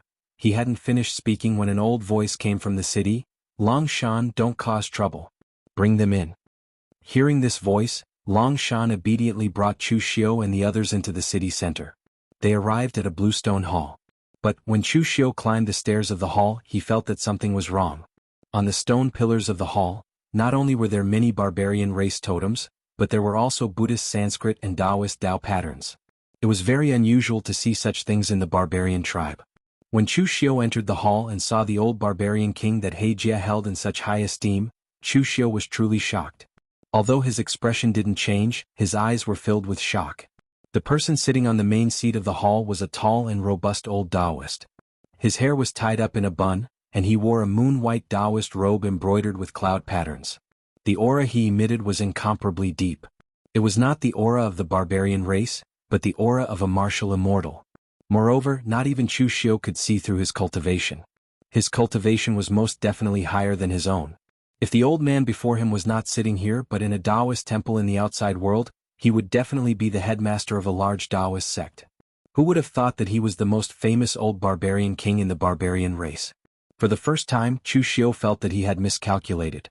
He might have to change one of the methods he had prepared to deal with the barbarian race. At the same time, Chu Xiu fiercely glared at Heijia and Green Jade. "Why didn't you mention this beforehand?" Heijia and Green Jade were also a bit at a loss. They didn't know what they had done wrong. The old barbarian king has always been like this. You didn't even ask him about it. At this moment, the old barbarian king spoke in standard Central Plains Chinese. "Little friend, you've come from afar. Please take a seat."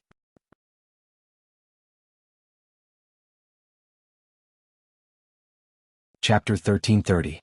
In the barbarian tribe, Chu Xiu was facing a barbarian who was no different from a Daluotian martial artist. This made Chu Xiu feel very awkward. He did not know what to say to the words he had prepared before coming here. At this time the old barbarian king smiled and said, "Little friend, you are very surprised, right? This is normal. Anyone who sees a Daluotian martial artist will be surprised. It has been 10,000 years. Although many people in my tribe only grow muscles and not brains, there are still a few who are enlightened, right? Coincidentally, I was the one who was enlightened. When I was young, I was actually very thin and weak in the tribe. Of course, this is compared to my tribe. So, when I wanted to become a high priest, I only liked to study those messy secret techniques. But later on, the tribe caught a martial artist. I was very interested in him, and I was even more interested in the outside world. Ordinary people can't learn Central Plains Chinese, but I learned it in a year. Because I was not a barbarian warrior, I did not have that many totems on my body. Moreover, my figure was very similar to that of a human. So, I had the idea of going to the outside world to take a look. I was a very bold person. I thought so, and so I did. The outside world is very big and exciting. I have to admit that the martial arts, formation, alchemy, and other things that you humans have developed are all grand and broad, and they constantly attract me. Over the years, I have joined many sections. I heard that you are the prefectural governor of the Imperial Sky Pavilion? Then you should call me senior. When I was traveling in the eastern region, I joined the Imperial Sky Pavilion and was in charge of guarding the primitive Emperor realm. In the southern region, I joined the World Sword Sect to learn swordsmanship, and I also joined the Bliss Demon Palace to learn demonic secret techniques. You don't have to be nervous. I know you destroyed the Bliss Demon Palace, but it doesn't matter because I don't like the Bliss Demon Palace. Their martial arts are too extreme. I have traveled in the western region, but I didn't join any temple because I cultivated demonic techniques. The martial arts of the Buddhist sects are too extreme, and they can't tolerate any kind of power. In the end, I went to the northern region, joined the Lingbao Temple and cultivated the Lingbao Glow. The time I spent in the Spirit Treasure Temple was the most precious and unforgettable. In the past, I always thought that you humans were the cruelest creatures. You fought and schemed against each other within your sections. In a situation where there was no conflict of interest, you would develop malice and harm each other. But in the Lingbao Temple, I learned what it meant to be a master and what it meant to be a family. But in the end, I still left because my family was in the dense forest of the Grand Myriad Mountains. Alright, little friend, now that you know about I's experience, it's time for you to talk about yours, right? You and I are the same kind of people. If you continue to use your identity as a divine messenger to fool me, I'm afraid you won't be able to walk out of Luoshan tribe today. Old Barbarian King had a faint smile on his face. He wasn't as honest as an ordinary barbarian. Instead, he seemed like an experienced and astute leader of a big sect. Chu Xiu heaved a long sigh, cupped his hands and said, "Chu Xiu of the Eastern Domain greets Senior. The reason why I'm here is very simple. I've joined hands with the Heavenly Luo Treasure Temple to launch a surprise attack on the Sanskrit sect. So, I've chosen to take a detour through the Grand Myriad Mountains in order not to be noticed by the Sanskrit sect. I've come to Luoshan tribe this time to borrow the road." If the old barbarian king had acted like a standard barbarian, then Chu Xiu would have had countless ways to fool him. But the man before him had mingled with the Daluotian people for countless years. He had traveled to 4 regions and stayed in the Imperial Sky Pavilion, the World Sword Sect, the Blissful Devil Palace and the Spirit Treasure Temple for such a long time. Moreover, the strength of the other party was certainly extremely terrifying. Chu Xiu couldn't see through the realm of the other party. So, he was at least at the 7th heaven layer. Moreover, the other party had a strong barbarian body. So, his fighting strength was comparable to an 8th heaven layer martial immortal at the very least. He would be courting death if he tried to play some petty tricks in front of such overwhelming strength. So, he might as well reveal everything. Old Barbarian King was also startled after he heard Chu Xiu's words. Of course, he knew what the Sanskrit sect and the Heavenly Luo Treasure Temple represented. The young man before him dared to intervene in the battle between the Heavenly Luo Treasure Temple and the Sanskrit sect. Moreover, he even wanted to take action himself. Such a bold action was beyond the old barbarian king's imagination. After pondering for a moment, the old barbarian king knocked on the dragon bone chair he was sitting on and said in a deep voice, "It's just borrowing the road. It's not a big deal for I. But it's very important for you. According to the rules of the human race, you have to pay as much as you gain. I can agree to let you borrow the road. But what can you pay?" Chu Xiu said in a deep voice, "What does Senior want? As long as it's within my power, I won't refuse." The old barbarian king stretched out 2 fingers and said in a deep voice, "These 2 things are very simple. I can't make the decision in the 100,000 mountains. You have too many subordinates. If you want to go to the western region through the 100,000 mountains, you'll have to detour around several tribes.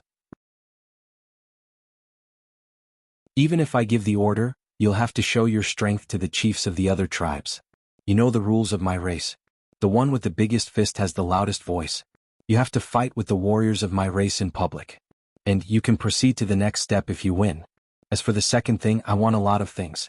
Weapons, armors, array materials, and healing medicines. I want all the resources that a warrior needs. Of course, I don't want them for free. I can take out the specialties of the 100,000 mountains and trade them with you at the normal price. Chu Xiu gawked for a moment as he heard this. Then he immediately nodded and said, "No problem." The old barbarian king was also dumbfounded when he heard Chu Xiu's quick reply. That was because Chu Xiu's reply was too simple. The big sects of the outside world had also traded with the barbarian race for many years. However, they were afraid of the rise of the barbarian race. Therefore, they had always controlled the number of barbarians. In fact, they had even bullied the barbarians for being simple-minded. After all, both sides belonged to different camps. The old barbarian king had thought that Chu Xiu would limit the number of barbarians. He hadn't expected that Chu Xiu would agree so quickly. In fact, he himself couldn't believe it. "Little friend, are you trying to deceive me? Are you planning to renege on your debt after I'm done?" The old barbarian king looked at Chu Xiu with an unkind expression on his face. Chu Xiu forced a smile and said, "I, Chu Xiu, don't have a very good reputation in the Daluotian kingdom. But I'm also famous for keeping my word. So how can I do such a thing? Moreover, this isn't a big deal. All of the weapons and armors of the Black Civ tribe have been distributed by me. Even the materials of the armors used by the tribes around the Black Civ tribe have been distributed by me. Now that I've gained another trading partner, why would I go back on my word?" The old barbarian king asked in reply, "Aren't you afraid that my tribe will become a threat to your sects after it grows stronger?" Chu Xiu finally understood the mentality of the opposite party after he heard the question of the old barbarian king. He wasn't a Daluotian. And he wasn't the one who had massacred the barbarian race. So he obviously didn't care about that. Of course Chu Xiu wouldn't say that. He only said in a deep voice, "The barbarian race and the human race. In my opinion, we are one family. So what's the threat? Senior, you are a barbarian. But what's the difference between you and the martial immortal experts of my human race? Although you and I are from two different worlds, we share the same origin. There are countless fights and killings between the sects. So, why would I care about the fights and killings between the two races? I don't know about other people. But I, Chu Xiu, only have two kinds of people in my eyes, friends and enemies. The Sanskrit sect has tried to kill me time and time again. So, they are my enemies. The Black Luo tribe works for me. Senior, your Luoshan tribe has lent me a path. So, they are my friends. And, since we are friends, why would I worry about being threatened?" The old barbarian king had always been calm and collected when he heard Chu Xiu's words. But he felt a bit excited in his heart. He was a member of the barbarian race. He had joined the human race's sects in the beginning. But he hadn't harbored any good intentions. He had joined the human race as a spy. He had wanted to learn the cultivation techniques of the human race, as well as how to refine weapons and concoct pills. Then he would launch a counterattack against the human race. However, during his time in the Spirit Treasure Temple, he had been influenced by his master, senior brothers and junior brothers in the Spirit Treasure Temple. Those fellow disciples, who seemed unruly but were closer to him than family, had completely dissolved the hatred and prejudice between the two clans in his heart. However, he had come to know that he was the only person who didn't have any prejudices against the human race after he had returned to the Luoshan tribe. The barbarian race was still hostile to the human race. They wanted to recapture their land and homeland. However, the human race regarded the barbarian race as wild beasts. So, they were always on guard against the rise of the barbarian race. Chu Xiu was the first person he had ever met who didn't have any prejudices against the barbarian race. The old barbarian king didn't know the true meaning of Chu Xiu's words. However, he could feel that Chu Xiu didn't have any enmity or vigilance against the barbarian race. The old barbarian king sighed and said, "It's very rare to find a person like you among the Daluotian tribes." Chu Xiu didn't know why, but he suddenly felt that the old barbarian king's attitude towards him seemed to have become a lot friendlier. Chu Xiu replied in a sinking voice, "No one's thoughts are exactly the same. In fact, I'm also very puzzled. Senior doesn't have much enmity against the human race." The old barbarian king gently shook his head and said, my race has failed to live up to expectations. So, it's useless to have enmity against the human race. My race has always resented the human race for snatching our land and slaughtering our people. However, I also figured it out during my time in the spiritual treasure temple. The emergence of the human race has actually made our race take a step forward. Perhaps you can't imagine what our race was like 10,000 years ago. Our race was ignorant at that time. We had to fight against the ferocious beasts of the world. There were only two things in our life: reproduction and slaughter. We killed the ferocious beasts and the tribes killed each other. We even killed for fun to select the strongest. We even sacrificed living people during the day of sacrifice. It was bloody and cruel. It's no wonder that the human race regarded us as wild beasts at that time. Now 10,000 years have passed. Our race has actually made a lot of progress. At least we don't casually kill for fun. What we pursue is power, not bloody slaughter. Similarly, we also know that the tribes belong to the same clan and should help each other. Therefore, the emergence of the human race seems to me like the cycle of the heavens. It's a calamity. It's the punishment of our ignorance.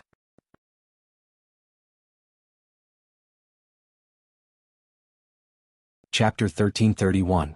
The old barbarian king's way of thinking was very similar to that of a human. It could be said that he was almost a human apart from his bloodline.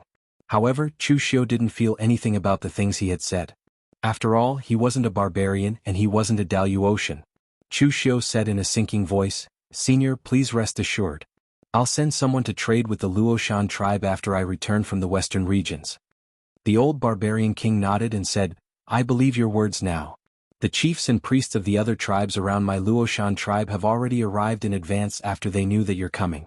No one will stop you in this region of the 10,000 mountains as long as your strength can convince them. In fact, it's very easy to convince my tribe. They only worship the strong." However, the old barbarian king sighed and said, "But I'd rather them be more complicated than naive." The old barbarian king waved his hand after saying that, and sent people to invite the chiefs of the major tribes to the center of the city. The center of the Luoshan tribe city turned out to be an array formation. It was a standard Taoist array formation.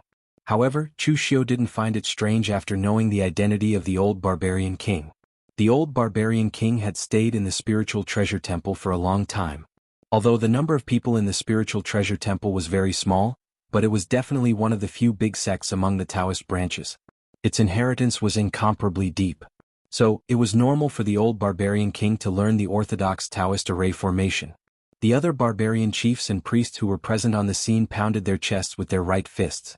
They then knelt down on one knee and gave the old barbarian king a big salute. This was the most formal salute of the barbarian race.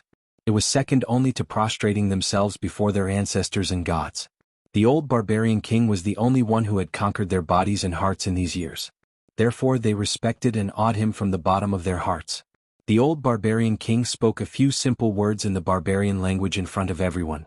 Chu Xiu couldn't understand it. He reckoned that the meaning was very simple. So, he didn't need to make it too complicated for these barbarian warriors. Everyone looked at Chu Xiu with eagerness in their eyes after he finished speaking. For the barbarians, fighting was never a shameful thing. In fact, they even took fighting as a source of joy and glory. Usually, they were the ones fighting among themselves. Now that they had a chance to fight against outsiders and win glory, they couldn't ask for more. But at this time Long San, who was standing beside Old Barbarian King, suddenly shouted, "Old Barbarian King! I want to fight him." Old Barbarian King's complexion suddenly turned black. "Don't cause trouble." Long Shan roared, "I'm not messing around." Green Jade kept looking at him. She must be interested in this outsider pretty boy. I want to defeat him and prove to Green Jade that only I, Long Shan, am a true expert. That outsider is just a pretty boy who looks good but is useless. Chu Xiu was not angered. After reaching the martial immortal realm, he discovered that his temper had become much better. To be exact, it was because his cultivation had changed. For some things he was much more open-minded. There was no need for him to get angry at such a stubborn fellow. However, Chu Xiu touched his chin. He still felt a bit strange. Over the years, people in the martial world had called him all sorts of things. The better ones would be Lord Cult Leader, Young Master and the like, while the worse ones would be Demonic Path Villain, Old Thief Chu Xiu and so on. However, no one had ever called him a gigolo. But then again, Chu Xiu was the fairest among the barbarians. He was even fairer than Green Jade. At this time Green Jade, who was standing beside Chu Xiu, shouted with a red face, "Don't talk nonsense. I am the priest of the Black Luo tribe, how can I marry you?" She was really looking at Chu Xiu just now. However, it was not because of that. It was because she realized from the conversation between Chu Xiu and the old barbarian king that she and He Jie seemed to have done something wrong. So she was carefully looking at Chu Xiu. She wanted to see if the divine emissary was angry or not. But, in the end, she was exposed by Long Shan. The old barbarian king's face turned black. He wanted to reprimand Long Shan.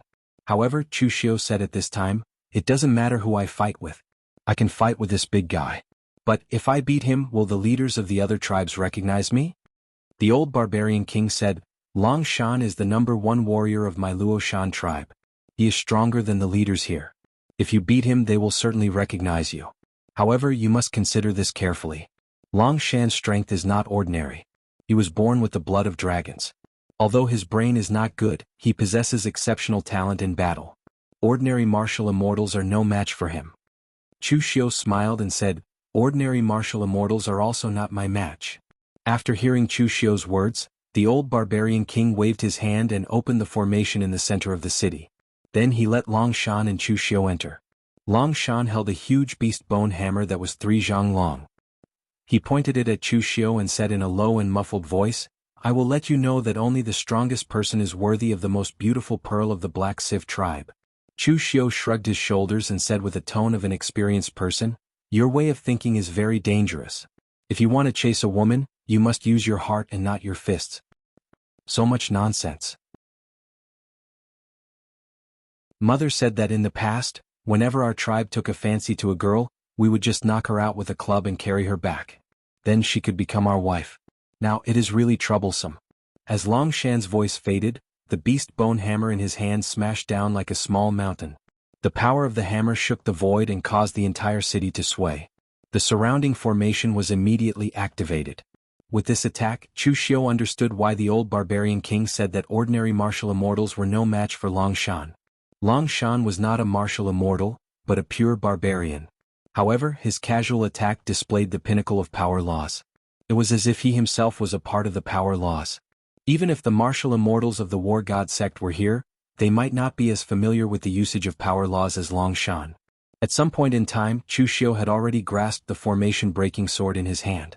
Faced with the power laws that seemed as if the heavens were collapsing and the earth was sinking, Chu Xiu slashed out with his saber. It was an extremely powerful saber strike. Heaven-devouring. The deep and serene blade light was like a black hole, swallowing all power. The 3-feet-long blade collided with the 10-feet-long beast bone hammer. The impact of the collision even covered everything in front of them, making it impossible to see the situation inside the formation. The old barbarian king's eyes shrank. Obviously, he also recognized the heaven-devouring of the 7 limits. He had traveled the 4 realms of the Daluocean and joined several sections. His vision and experience were even deeper than that of ordinary Daluocean martial immortals. It was normal for him to recognize the 7 limits. But because of this, he didn't expect that there would be someone who was willing to practice this ominous blade technique. After 10 breaths, the storm of power completely dissipated, and everyone could see the scene inside the formation. Chu Xiu stood with his blade in hand, his expression unchanged. Long Shan had been blasted into a corner, but he didn't seem to be injured. However, the beast bone hammer in his hand had been blasted into ashes. Looking at the beast bone hammer in his hand that had turned into ashes, Long Shan stood up, pointed at Chu Xiu and shouted angrily, "Unfair! Your saber is much sharper than my hammer." The old barbarian king's face darkened, and he immediately wanted to reprimand Long Shan. He wanted to tell him that the weapon itself was a part of one's strength. If you don't have the strength to obtain a good weapon, how can you blame others for having a good weapon? But Chu Xiu directly flipped his hands and put the formation-breaking formation into the secret box. He spread out his hands and lightly said, "Okay, then let's not use weapons to fight." Long Shan let out a long breath and rushed over like a Tyrannosaurus dragon. His feet landed on the ground and in an instant the whole ground began to explode and tumble. But before he could get close, Chu Xiu had already formed a seal with his hands. The 6 paths of reincarnation bracelet on his wrist shone brightly, and the 6 paths of Saha wondrous splendor wheel appeared. The power of the 6 paths of reincarnation directly wrapped Long Shan within it. The power of the heaven realm descended a mighty pressure, the power of the hungry ghost realm eroded the body, and the mortal realm obliterated all power. The huge will constantly bombarded Long Shan's surroundings, and at the same time, it shook his primordial spirit, causing him to constantly scream. The old barbarian king's complexion changed again. He had never seen this cultivation technique before. It was either created by Chu Xiu himself, or it was inherited from his lineage. This cultivation technique should have originated from the Buddhist lineage, but it didn't seem like it. However, its power was already close to that of a magical power. At this time, although Chu Xiu had the upper hand, he actually couldn't do anything to Long Shan. The other party was really talented. After bathing in dragon blood, his body was no different from a fierce beast. The power of the 6 paths of reincarnation unexpectedly couldn't completely wear down his strength.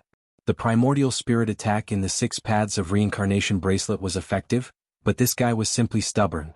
Even if he was pulled into the 6 paths of reincarnation, it still couldn't destroy his state of mind. The collision of the primordial spirit alone couldn't destroy the other party's primordial spirit, which wasn't strong but was extremely tough. For a moment they were in a deadlock. Long Shan clutched his head and howled miserably, "If you have the ability, don't use those strange methods. Let's fight fair and square." An unfathomable smile appeared on Chu Xiu's face. "Alright, I'll satisfy you." As he spoke, Chu Xiu directly put away the 6 paths of Sahasamsara wheel. Long Shan rubbed his head. After being thwarted twice, the anger in his eyes had already risen to the limit. Even his eyes were suffused with a blood-red color, but his pupils had become vertical like a snake, and his aura had soared by 30%. However, before he could make a move, Chu Xiu had already made his move. When the lawful embodiment of heaven and earth was executed, a gigantic figure that was thousands of feet tall emerged from the array. Compared to the lawful embodiment of heaven and earth, Long Shan's small giant-like body was like a small rabbit. As the fist smashed down, Long Shan roared angrily and also punched out. A powerful storm suddenly burst out, but Long Shan actually took the punch head-on.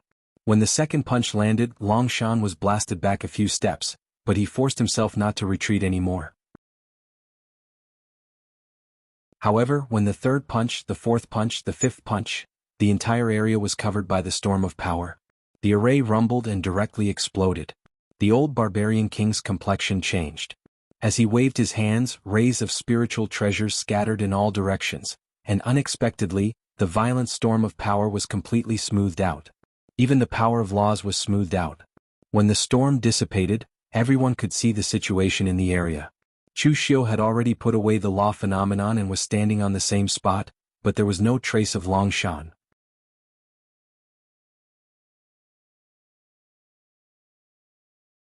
Chapter 1332. Chu Xiu made Long Shan disappear with 5 punches. This nearly scared He Jie and Lu Jaedite to death. They thought that Chu Xiu had turned Long Shan into ashes.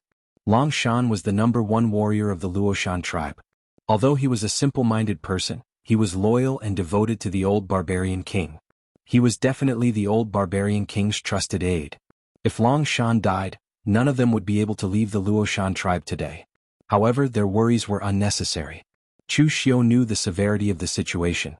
A fluctuation came from the ground. Long Shan struggled to climb out from the ground.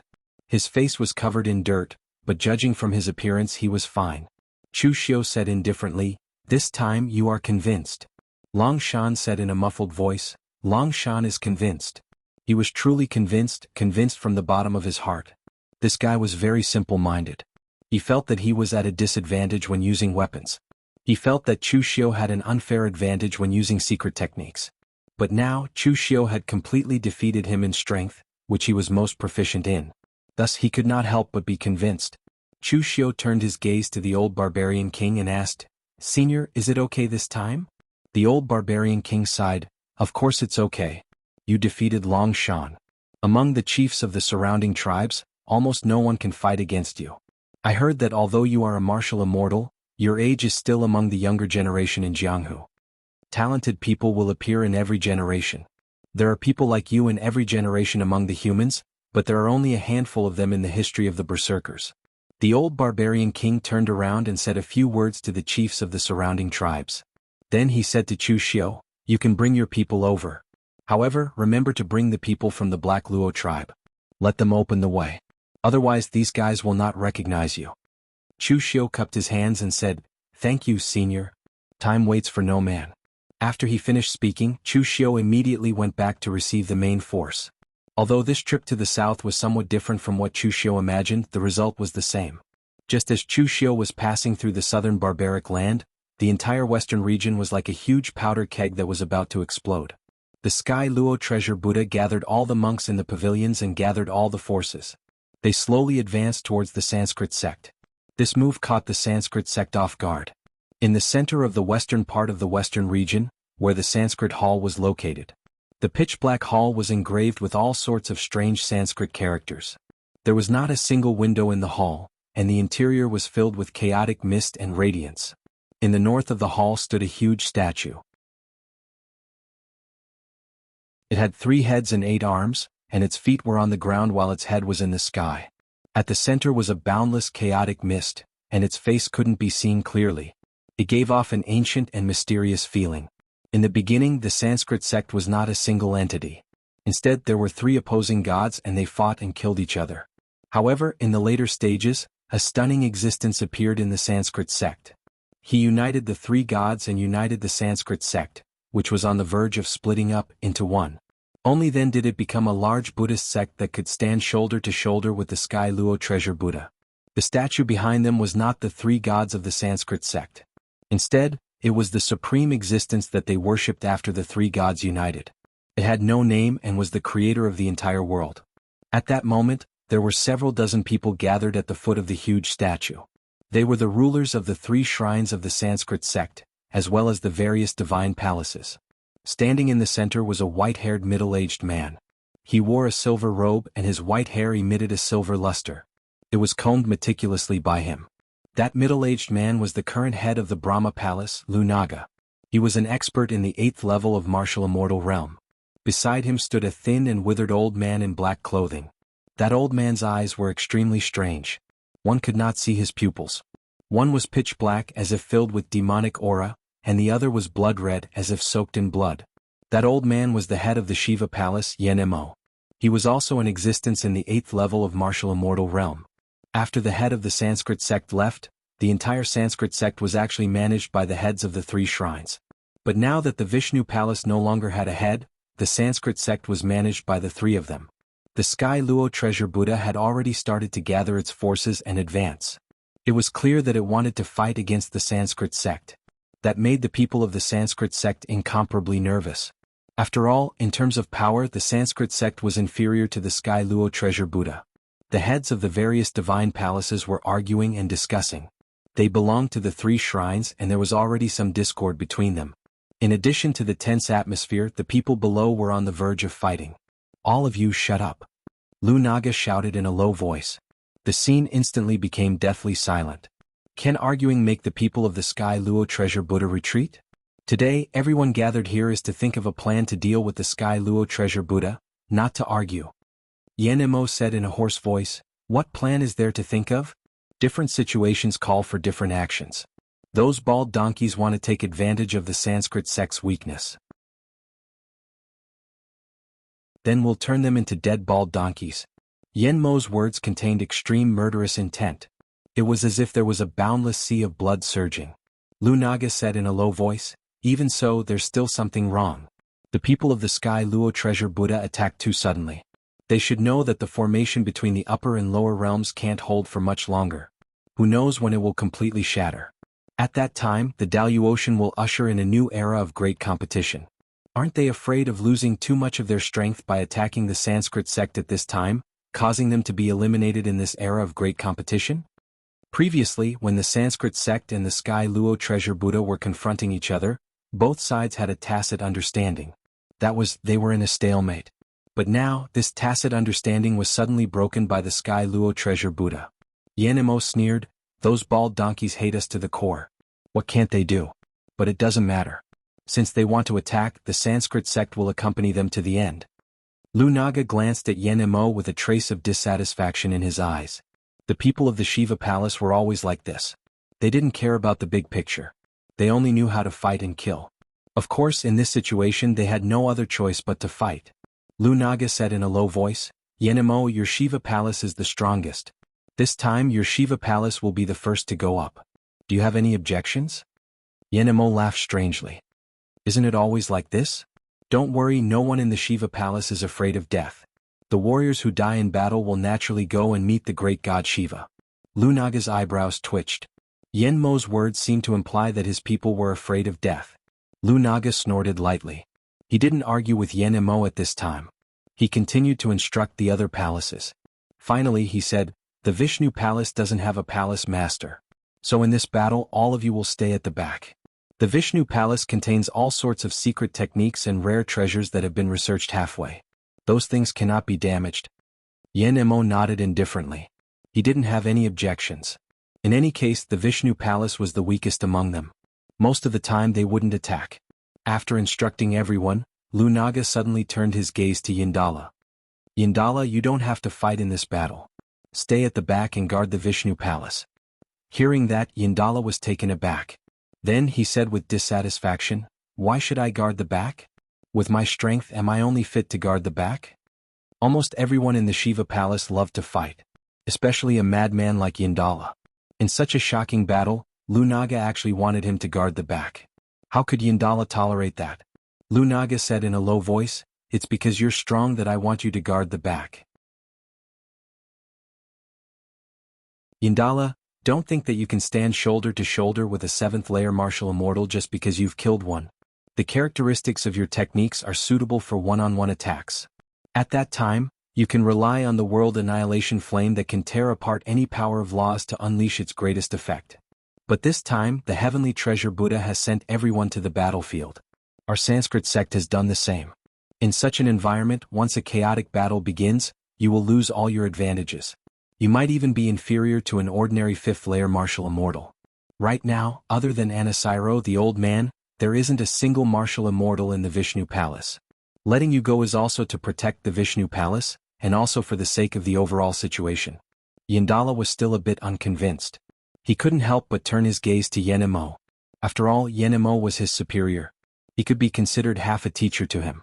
Half of what he had learned was taught by Yen Mo. Yen Mo's mind wasn't only filled with killing. He also knew what Lu Naga said was reasonable. Just do as Lu Naga said. If you want to attack, there will be plenty of opportunities. This time, you guarding the back is indeed more valuable than charging at the front. Hearing Yen Mo's words, Yindala could only nod in agreement.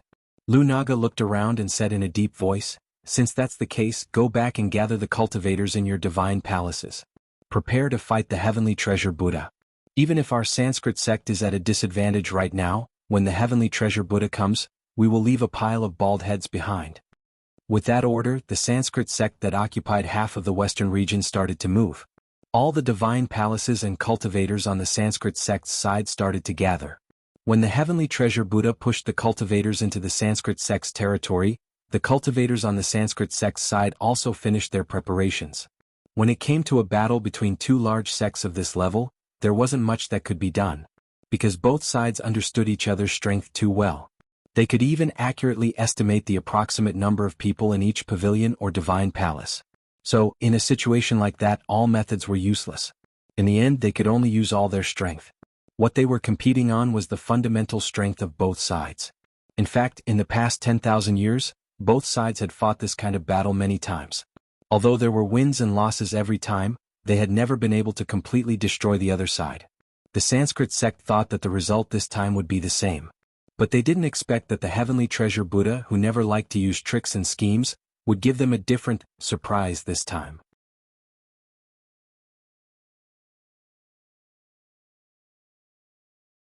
Chapter 1333. At the border between the Sanskrit sect and the Sky Luo temple stood a huge statue. On one side was the Buddha, and on the other was the god of creation. Within a few miles between the two statues there was no one, nor were there any forces. The entire western domain was completely divided by these two statues. At this time, the Sanskrit sect and the Sky Luo temple's warriors were spread out under the huge statues. Buddhist light and Sanskrit words shot into the sky, and a powerful aura stirred up the heavens and earth. Earth, wind, water, fire, and all sorts of other powers intertwined in the sky. The laws of heaven and earth had been completely changed. Rinaja looked at the Sky Luo temple's warriors and sneered. "Your Sky Luo temple really hates the Sanskrit sect to the bone. The upper and lower realms are about to connect, and the Daluotian Empire is in turmoil. The era of great competition is upon us, and destiny has changed. Your Sky Luo temple should be able to sense this. But in this era of great competition, you dare to attack the Sanskrit sect first. Aren't you afraid of being eliminated? Zen Master Jishan put his palms together and chanted. Demons and heretics, not only do I hate them to the bone, but I also want to get rid of them. In this era of great competition, no matter who is in charge of the pugilistic world, we can't let you demons and heretics be in charge. Rinaja picked his ear and said calmly, heretics? Are those who are different from your Sky Luo Temple heretics? What a detestable title. But how many times has the Sky Luo Temple tried to get rid of us heretics in the past 10,000 years? Did you succeed even once? This time it still won't work. As Rinaja spoke, he formed a seal with his hands. Boundless laws of power twisted around him. Finally, the power of the laws began to fuse behind him, evolving into boundless chaos. The primordial power of chaos before the heavens and earth were formed. Next to Rinaja, Yama was surrounded by blood-red Sanskrit words, wrapping him up like a huge blood cocoon. But as the blood cocoon was torn apart, the person who walked out was not the stooped old man. Instead, it was a tall young man dressed in blood-red armor. His looks were so devilishly handsome that they didn't resemble Yama in the slightest. The only similarity between the two was their eyes. One was black while the other was blood-red. Yama stepped on the boundless sea of blood and held a huge bow in his hand. It was a huge bow that was completely condensed from world-destroying flames. However, the arrow on the giant bow was not the apocalyptic fire. Instead, it was an extremely evil arrow formed by countless vengeful spirits and evil spirits. Everyone on the Sky Luo Temple's side also made their move. Zen Master Jishan chanted the name of Buddha, and the pure lotus Buddha's aura was unleashed by him to the extreme. The dazzling Buddha's aura covered the sky, and golden lotuses bloomed within it. 3 Buddha shadows appeared behind the chief monk of Hua Yen Pavilion. The past, the future, and the present disrupted time and space. The Vajra institution's president held the Vajra exorcism wand in his hand and unleashed his indestructible golden body. His entire body was shrouded in countless dazzling golden Sanskrit characters as he rushed out first. Both sides used all their means.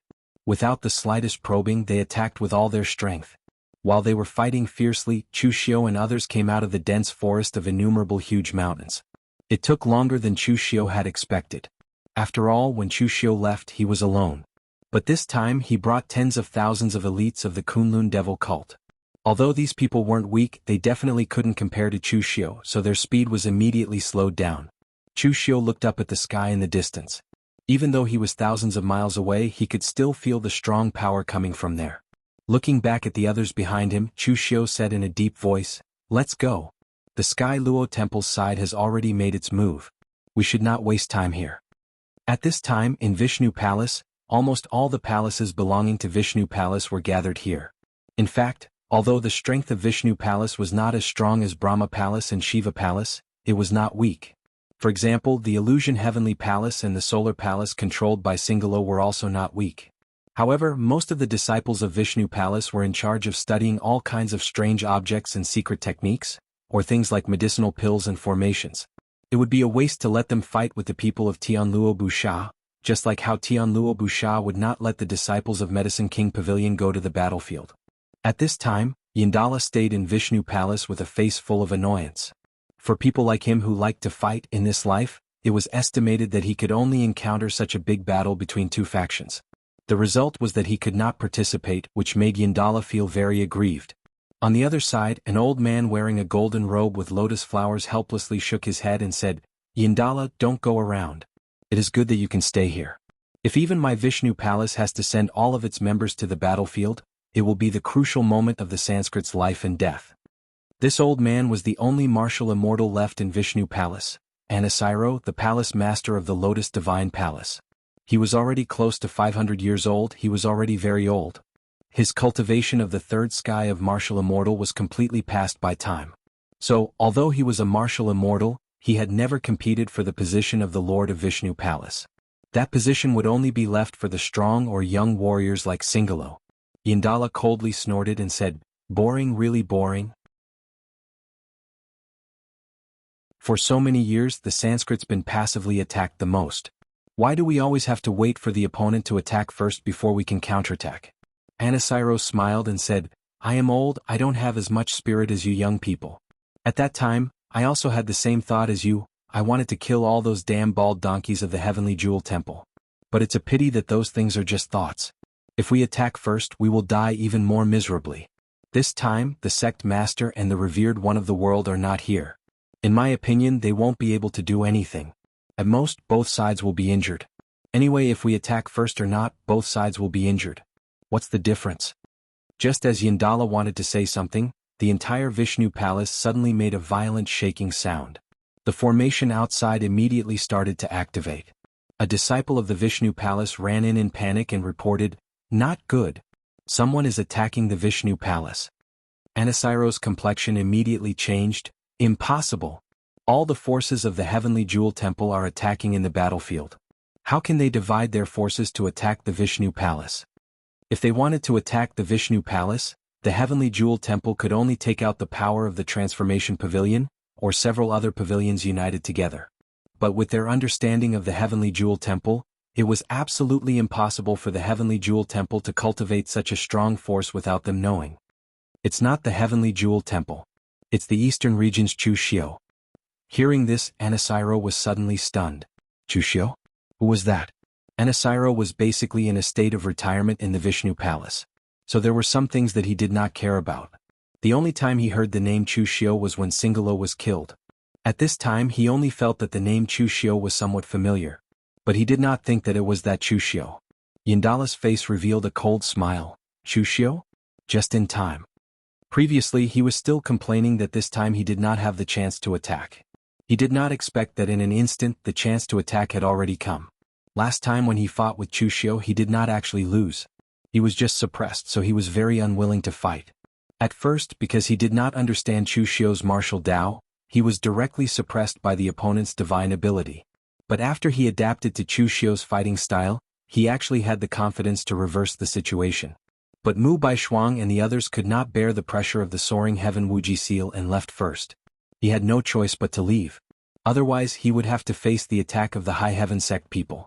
This time Chu Xiu actually dared to come to his door. Whether he took advantage of the battle between the two sects to loot the burning house or colluded with the bald donkeys of the Heavenly Jewel Temple, he would not let him return. At this time, outside the Vishnu Palace, tens of thousands of elites of the Kunlun Devil cult had lined up and were ready to attack the Vishnu Palace in a uniform manner. The power of the spirit array at the headquarters of the Vishnu Palace was not weak. Therefore, in the front row, Grandmaster Yuanji and Chao Shen were commanding a group of cultivators to break the spirit array, causing the entire Vishnu Palace to shake under the roar of the spirit array. Behind them were the real elites under Chu Xiu, such as Tang Ya. When the spirit array was broken, they would be the first to rush out. Over the years, they had been following Chu Xiu through endless battles and battles. Later on, they had also been cultivating in the celestial absolute plane. Due to that, their strength had skyrocketed. They were no weaker than the disciples of the top sects in the celestial absolute plane. In fact, they were even stronger than them. After all, in the four regions of the north, south, east, and west, there were no cultivators like them who had such strong fighting experience. Lu Jiang he stood behind Chu Xiu and suddenly had a feeling of sadness. The war drums thundered, the banners fluttered, and the murderous aura rushed to the sky. This scene was not like the scene when the cult leader led them to attack Jianghu. However, the Kunlun Devil cult was still the Kunlun Devil cult, but the cult leader was not the cult leader anymore. At this time, Yandala had already walked out with his people. Seeing Chu Xiu in front of him, Yandala's eyes revealed a strong murderous intention. Chu Xiu, have you come to die? Everyone says that you, Chu Xiu, are a smart person. But today, no matter if you've joined forces with the Heavennet Treasure Rakshasa or acted on your own, you've undoubtedly taken a bad move, and this move is sufficient to cause you to die a graveless death. You probably did not expect that I would also be here, right? Chu Xiu's eyes revealed a strange look. Indeed, I did not expect it, but it doesn't matter. Destroying the Vishnu Palace and getting a deputy of the Shiva Palace, it is also a profit. Without waiting for Yandala to say anything, Chu Xiu shouted, "Kill!"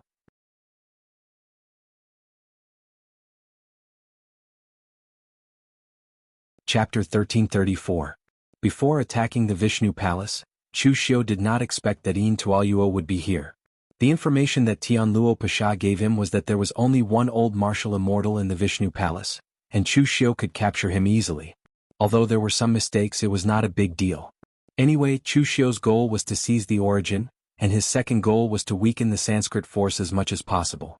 There was no direct relationship between Yin Tuoluo and Yin Tuoluo. As soon as Chu Xiu shouted, Master Yuanji and Chao Ying joined hands and reversed the formation, tearing a crack in the formation of the Vishnu Palace. A group of warriors immediately rushed in. As soon as they came in contact, Yin Tuoluo and Anasiluo's faces changed. Chu Xiu had a great reputation in the East Domain, and he also had a great reputation in Jianghu. But the problem was that the reputation was only Chu Xiu's, and it had nothing to do with the forces under him. People did not even know how strong the forces under Chu Xiu were. But now, when the people of the Kunlun devil cult attacked, Yin Tuoluo and Anasiluo's hearts sank. Qin Qingdi's fist power was unparalleled, and Wei Shuya's devil power was overwhelming. These two had the fighting power of the martial immortal realm. How could they be unknown people? There were also Lu Fengxian, Lu Jianghe, Mei Qinglian, and the others who were in the profound understanding realm could be said to be the best, and they could even be compared to the half-step martial immortal. And within the true fire spirit refinement realm, there were still elites like Tangya and Yen Bugui. It could be said that this batch of Kunlun demon sect martial artists under Chu Xiu's command could definitely stand at the pinnacle amongst those of the same realm. They could definitely stand shoulder to shoulder with the Sanskrit sect's Shiva Palace and the heavenly Luo Treasure Temple's Life Transformation Pavilion. Qin Qingdi waved his hand at Wei Shuya and said, "Old Wei, I'll leave this old man to you. I don't like to beat old people. Let me destroy the turtle shell of Vishnu Palace." Anasiro's strength was not bad, but Qin Qingdi could feel the decaying aura on his body from such a distance. Ever since he fought with Jun Wuxian, Qin Qingdi's standards had become higher. Such an opponent could not even arouse his fighting spirit. Of course, he was still interested in Indala, but he also knew that he wasn't Indala's match right now. Moreover, this battle required speed. He had to destroy the Vishnu Palace as fast as he could. He had to retreat before the Sanskrit reacted. Yin Tuoluo pointed at Chu Xiu and said coldly, "Chu Xiu, do you know that today you—" Before waiting for Yin Tuoluo to finish speaking, Chu Xiu smiled coldly and said, "So much nonsense. Do you know why you can't beat Heavenly Jewel Buddha all these years? Because when Heavenly Jewel Buddha moves, it will always be more than when you move your mouth." As Chu Xiu's voice fell, the ethereal cut was already slashed out. The saber power was hidden in the void, ethereal and formless. Even with Yin Tuoluo's current strength, he couldn't see where the saber power was. Yin Tuoluo's eyes flashed with a strong killing intent. "Alright, since you've already made up your mind to die, I won't waste my breath. Compared to using words, I prefer to use my hands. Last time I underestimated you. Also, Mu Baishuang and the others were useless and ran away so fast. This time you and I have plenty of time to take it slow." At the moment when the ethereal cut was about to hit him, Yin Tuoluo still couldn't find the trace of the saber. But the next moment Yin Tuoluo's body moved. The world-extinguishing fire burned the void, and his body directly escaped into the void. He didn't understand the laws regarding space, but this move of his was no different from a martial immortal who was proficient in space laws. The ethereal cut's saber power exploded in mid-air. Although the scattered saber intent was powerful, it all slashed empty air. A black line of fire appeared in mid-air, as if the void had been torn open. But the next moment, before Yin Tuoluo could come out of that space, Chu Xiu slashed out again. Heaven Devourer. Heaven Devourer didn't have as many changes in power as the ethereal cut, but its characteristics were even more domineering than the ethereal cut. It could even devour and dissolve the power of laws. The world-extinguishing fire could extinguish any power of laws, and Heaven Devourer could also devour the power of laws. These two weren't magical powers, but they were infinitely close to magical powers. When they collided, an extremely intense change immediately erupted, causing the waves of laws within a radius of 1,000 feet to become completely chaotic. Traces of law threads kept twisting and exploding, squeezing Yin Tuoluo out of the space. Yin Tuoluo snorted coldly and formed hand seals. As he did so, his entire body was covered in the world-extinguishing fire. In the end, the world-extinguishing fire enveloped his entire body, and became a huge arrow that shot towards Chu Xiu. That scene was extremely familiar to Chu Xiu. Wasn't that the Triple Link City extinguishing arrow? However, Yin Tuoluo had actually very creatively turned himself into the arrow of the Triple Link City extinguishing arrow. Using the world as a bow, he shot himself at Chu Xiu. Wherever it passed, the world-extinguishing fire would burn the laws of the void. Its power was extremely shocking. This time, without the others delaying or worrying, Yin Tuoluo could attack without any qualms. The might he displayed was indeed stronger than before. The world-extinguishing fire that could burn the void had countless transformations. It could dissolve the power of laws, and its power was incomparably shocking. If used well, it could kill a seventh heaven martial immortal. However, last time, Chu Xiu also didn't use his full power. Yin Tuoluo turned himself into an arrow, and the world-extinguishing fire locked onto Chu Xiu, preventing him from escaping. But the very next moment, a ray of light blossomed in Chu Xiu's hand. Cross-shaped lotus flower, Buddhist aura surging into the sky. Chu Xiu had also cultivated the world-extinguishing fire, so he naturally knew what the bane of the world-extinguishing fire was. To the world-extinguishing fire, the power of the cross-shaped lotus flower had reached a limit. The world-extinguishing fire around Yin Tuoluo was extinguishing at a speed visible to the naked eye. Illuminated by the boundless Buddhist aura, the power was constantly dissipating, and in the end Yin Tuoluo's body was revealed. The enormous power sent Yin Tuoluo flying, but the very next moment Chu Xiu felt something was amiss. In terms of foundation and power, Yin Tuoluo was stronger than him. After all, he was a fifth heaven martial immortal. But in the previous attack, after the world-extinguishing fire was extinguished, Yin Tuoluo didn't even retaliate. That was a bit strange. The next moment, demonic flames and Buddhist aura blossomed around Chu Xiu's body. He pushed the invincible divine demon body to the extreme. In that instant, Chu Xiu was like an ancient demon god that had descended, controlling the two extreme powers of light and darkness. At some unknown point in time, the space around Chu Xiu had split open. Threads formed by the world-extinguishing fire wrapped around him. Yin Tuoluo's body appeared behind him. Yin Tuoluo had completely transformed into the world-extinguishing fire and dissipated. Chu Xiu narrowed his eyes. Yin Tuoluo seemed to have filled his body with the world-extinguishing fire, and could even swap bodies with him to the point where it was difficult to distinguish between the real and the fake. He was truly troublesome to deal with. The next moment, the threads of the world-extinguishing fire abruptly tightened, completely wrapping Chu Xiu within. But the Buddhist aura and demonic flames around Chu Xiu's body surged. The powerful power shattered the threads formed by the world-extinguishing fire, causing a series of loud rumbles. This was only because Chu Xiu's reaction was fast. Also, the invincible divine demon body's defense was truly astonishing. If it were anyone else, they would have likely been heavily injured by that attack. What a tough body. Yin Tuoluo licked his lips. Killing intent and fighting spirit were simply about to overflow from his eyes. It had been a very long time since he had encountered an opponent as difficult to deal with as Chu Xiu. He was basically fearless against cultivators of the same level. In fact, only cultivators 1 or 2 levels higher than him were worthy of being his enemy. But now, Chu Xiu, a martial artist who was 2 heavens weaker than him, could actually make him feel that he was difficult to deal with. Yin Tuoluo was not angry. He only felt that it was very novel and he really wanted to kill him. The next moment, Yin Tuoluo suddenly began to dance, performing a strange and seductive dance.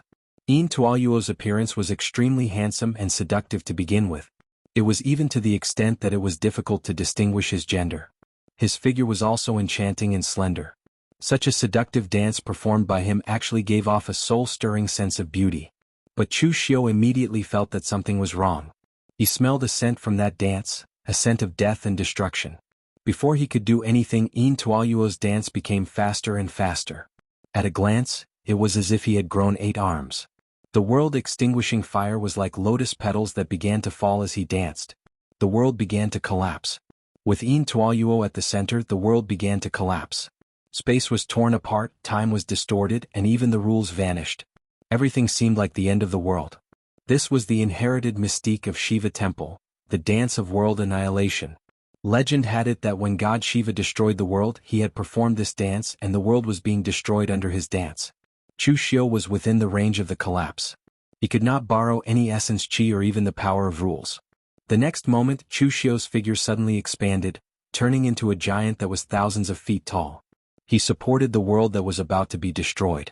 Yin Tuoluo could destroy the world so he could split open the sky. As Chu Xiu used the law embodiment of heaven and earth, his huge body directly tore apart the world that was about to be destroyed, causing the power of destruction to spread out to the outside world. The mystique of the dance of world annihilation was indeed extremely overbearing. It could destroy all existences in a space, including the power of rules.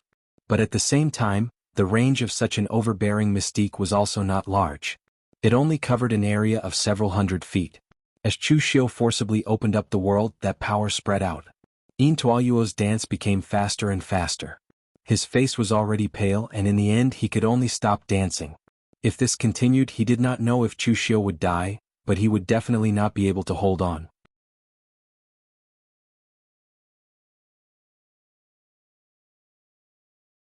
Chapter 1335. The martial artists of Shiva Hall were the most combative, and Indra was even more so.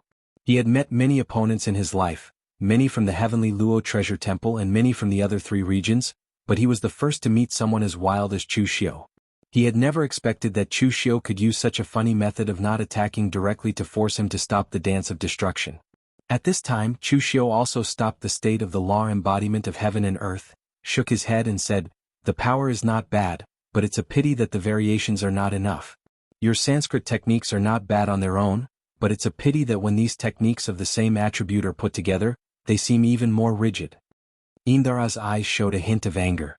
"Are you worthy to comment on my Sanskrit techniques? I'll be worthy if I kill you."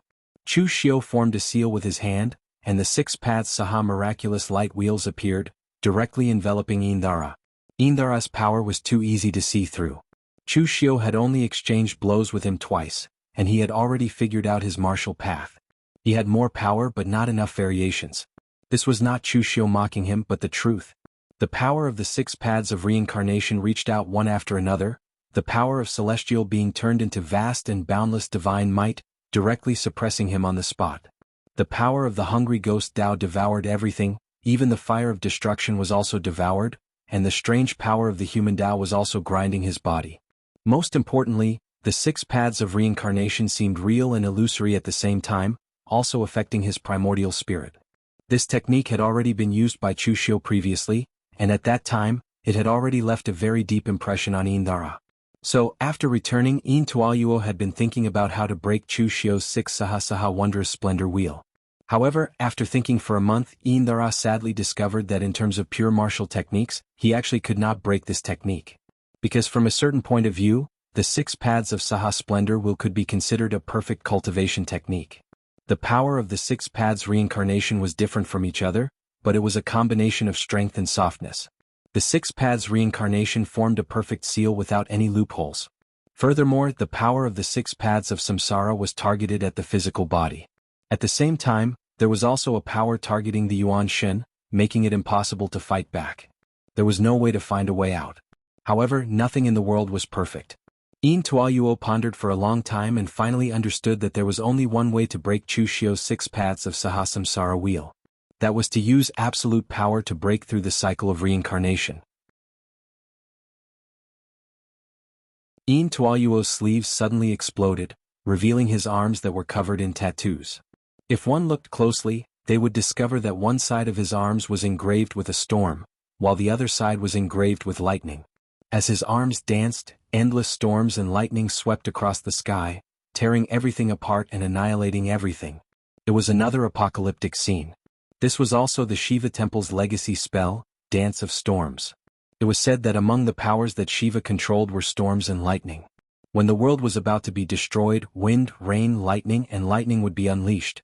This time, the Dance of Storms was not as powerful as the Dance of World Destruction, but its range was extremely wide. It directly drowned out the power of the 6 paths of samsara.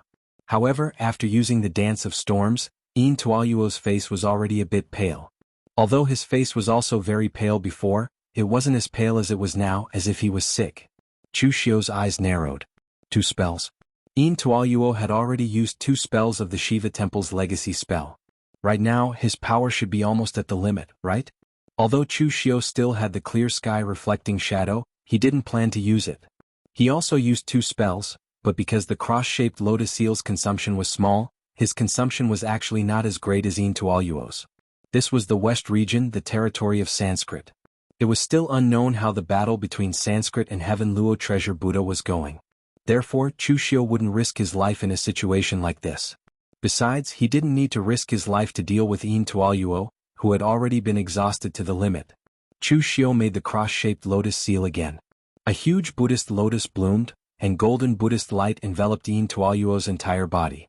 A spell like the cross-shaped lotus seal was extremely destructive to Yin Tuoyuo.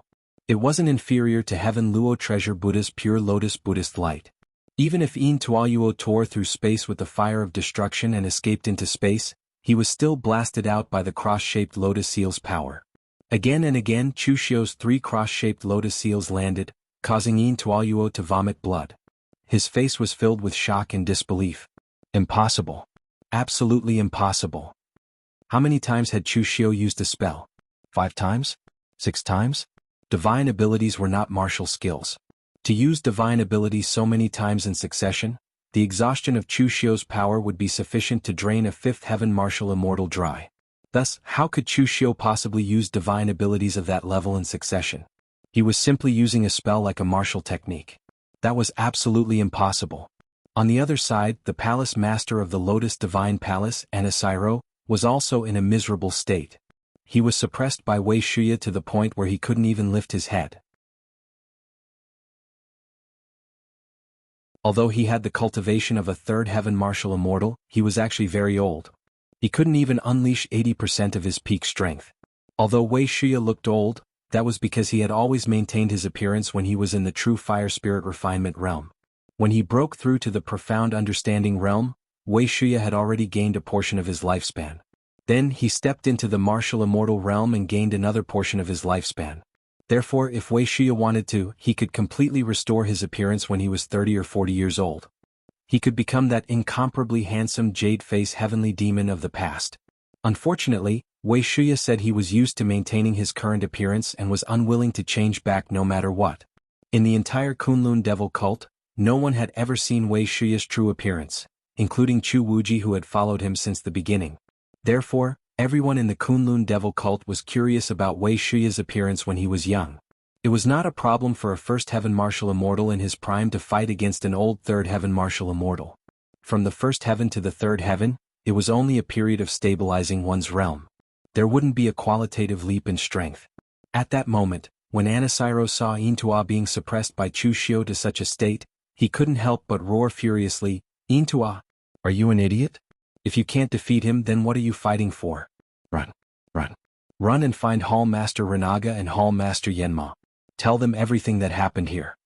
Wei Shuya said coldly, "You're still worried about him? You should worry about yourself first." While Anisiro was distracted, a thin line of fire had appeared 3 inches away from his neck.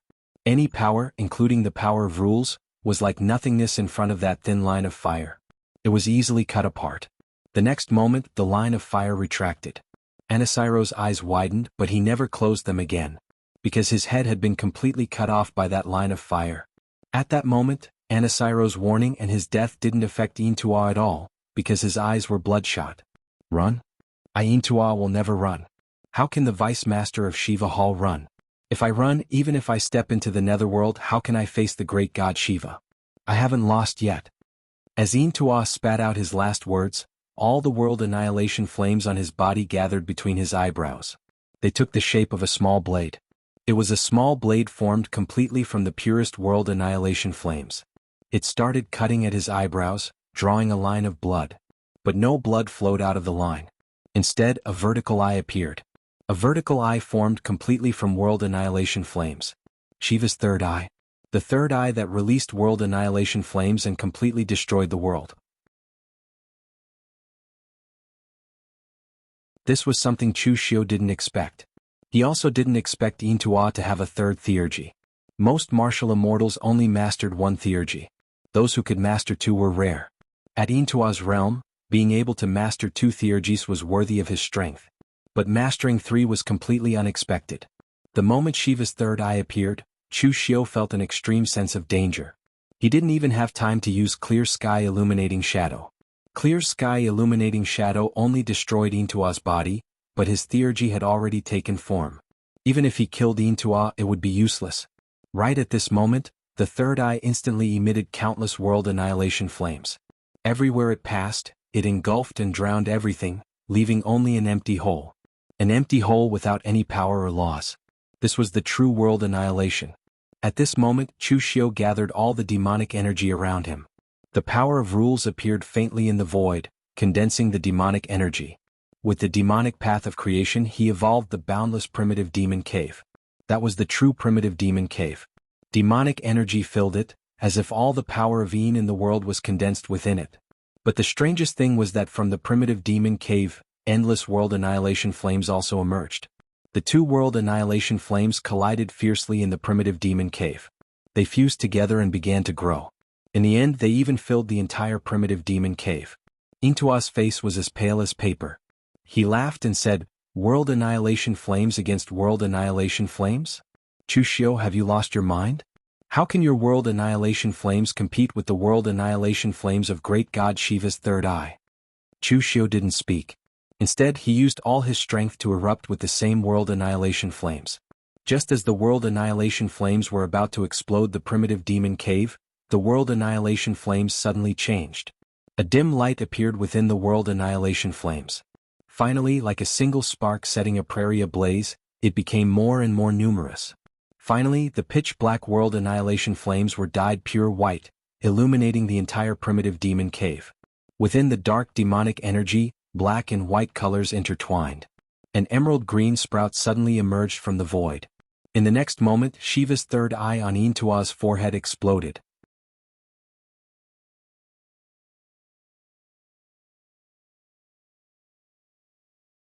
Chapter 1336. The sliver of life force born from the boundless destruction was like the final straw, crushing Intualuo. Shiva's third eye shattered. Blood even flowed from his eyes. Yet he continued to mutter, "Impossible. Absolutely impossible." Chushio's complexion was a bit pale. But with a wave of his hand, the surging world annihilation flames in the primordial demon cave dispersed. Only an emerald sprout that truly existed was left, and it fell into his hand. Creation. At this moment, Chushio seemed to truly understand the meaning of the word, creation. The emerald sprout was some unknown plant. Perhaps it was nothing and only represented the life force of creation. In an instant, it fused into Chushio's hand. Then, Chushio suddenly felt the source energy of yin and yang in his body tremble slightly. It was a very, very faint tremble, much fainter than when they were fusing. But in an instant, all of Chushio's exhaustion was restored. His complexion became incomparably rosy. That power flowed through his limbs and bones. Although it didn't allow Chushio to reach the fourth level of martial immortal, it allowed him to comprehend something. Looking at Intualuo, Chushio wasn't in a hurry to kill him. After all, it was all thanks to him that he was able to comprehend something in the end. Chushio only lightly shook his head and said, "Impossible? There is nothing in this world that is impossible. It is just that you are too extreme. Everything in the world is in balance with yin and yang. It is a cycle in itself. How can there be anything that can only be destroyed? The world annihilation flames can only be created after the world is destroyed. In that extreme darkness, what is hidden is the true life force of creation. Yet you have never discovered it, or rather, you don't want to discover it. Intualuo, you have walked the wrong path from the very start. You can become a martial immortal, but you cannot reach the peak." Intualuo hoarsely laughed and said, "I'm wrong? I'm not wrong. How could I be wrong? Chushio, you have not won because you cannot kill me." As Intualuo spoke, the last bit of power around him condensed into a world-destroying fire, but it was ignited on his own body. With a strange wild laugh, Intualuo burned himself into a pile of ash in an instant. Chushio was stunned. Intualuo would rather commit suicide in front of him than admit that he had lost. He was really stubborn, or rather paranoid. Looking at the pile of ashes on the ground, Chushio shook his head and said, "Turning into spring mud protects the flowers even more. If you burned yourself to ashes with the world-extinguishing fire, the grass here would definitely grow extremely well after a few months. Wasn't this also a kind of reincarnation? Actually, you already know the answer, you just don't want to believe it." Stubborn people would walk further and faster, but at the same time, if stubborn people walked on the wrong path, they would also die a more miserable death. After the two martial immortals in the Vishnu Divine Palace were killed, the rest of the warriors couldn't even resist and fled while crying. Hurry up and kill them, but don't chase too closely. Others, go into the Vishnu Divine Palace and take away everything that can be taken away. This was the Vishnu Divine Palace, one of the three main divine palaces of Sanskrit. There must be countless treasures in it. This time, Chushio had broken through the Vishnu Divine Palace, Just the resources that he had obtained were enough for him to make a lot of money. Of course, what Chu Xiu wanted the most now was not these things but the origin. However, Chu Xiu and the others had searched all over the Vishnu Divine Palace, and found many secret treasures. Even the treasure chamber in the deepest part of the Vishnu Divine Palace was broken by Master Yuanji and Chao Shen, but there was still no origin in it. Chu Xiu frowned. Could it be that the information of the fat man Sikong Tan was wrong? The yang origin of the Dalu Ocean was not in the Vishnu Divine Palace of Sanskrit? There are no survivors left in the Vishnu Divine Palace? Lu Jiang he carried a warrior with a mustache who was at the mysterious heaven and earth realm and said, "There is only one left. Most of the people in the Vishnu Divine Palace are not afraid of death. Only this guy is afraid of death and surrendered." That warrior looked at Lu Jiang he with a trace of grievance. "If I didn't surrender, you killed me. I surrendered, but you said that I was afraid of death. Was I not a human? What is your position in the Sanskrit?" Chu Xiu asked in a deep voice. That middle-aged man quickly said, "I am Ji Xinlua, the master of the illusionary heavenly palace." Chu Xiu slightly raised his eyebrows. He seemed to have a predestined relationship with the people of the illusionary heavenly palace. The warrior that he had met this time was also from the illusionary heavenly palace. "Do you know where the origin of the Vishnu Divine Palace is?" Ji Xinlua looked confused. "Origin? What origin?" Lu Jiang he snorted coldly and gathered his blood and qi in his hand. "Boy, be honest. If you don't tell the truth, I have 10,000 ways to make you beg for death." Ji Xinlua quickly said, "I really don't know. I have been in the Sanskrit for so many years, but I have never heard of the word origin." Chu Xiu waved his hand, signaling Lu Jiang he not to make a move. He might really not know. With the cultivation of the mysterious heaven and earth realm, and the fact that he was the master of a celestial palace, he was already a big shot in the outside world. But obviously, in the Sanskrit he should not be able to get in touch with the real secrets of the Sanskrit. So Chu Xiu changed his words and described the general shape of the origin to Ji Xinlua. Ji Xinlua suddenly understood, "So you are talking about the creation divine object." "Creation divine object?" Ji Xinlua nodded his head and said, "Anyway, that's what the previous Lord of Vishnu Palace told us. This thing was left by the god of creation, and only the three gods of Sanskrit can control it. Now we have obtained a part of it, but we can't use its power. And if we don't use it well, even the martial immortals can't resist its power. For so many years, there have been 5 martial immortals in the Vishnu Palace who died because of researching the creation divine object, and the rest of the mysterious heaven and earth realm and true fire realm are countless. Then where is the creation divine object now?" Ji Xinlua carefully answered, "In the headquarter of the Sanskrit." "What? Why is it in the headquarter of the Sanskrit?"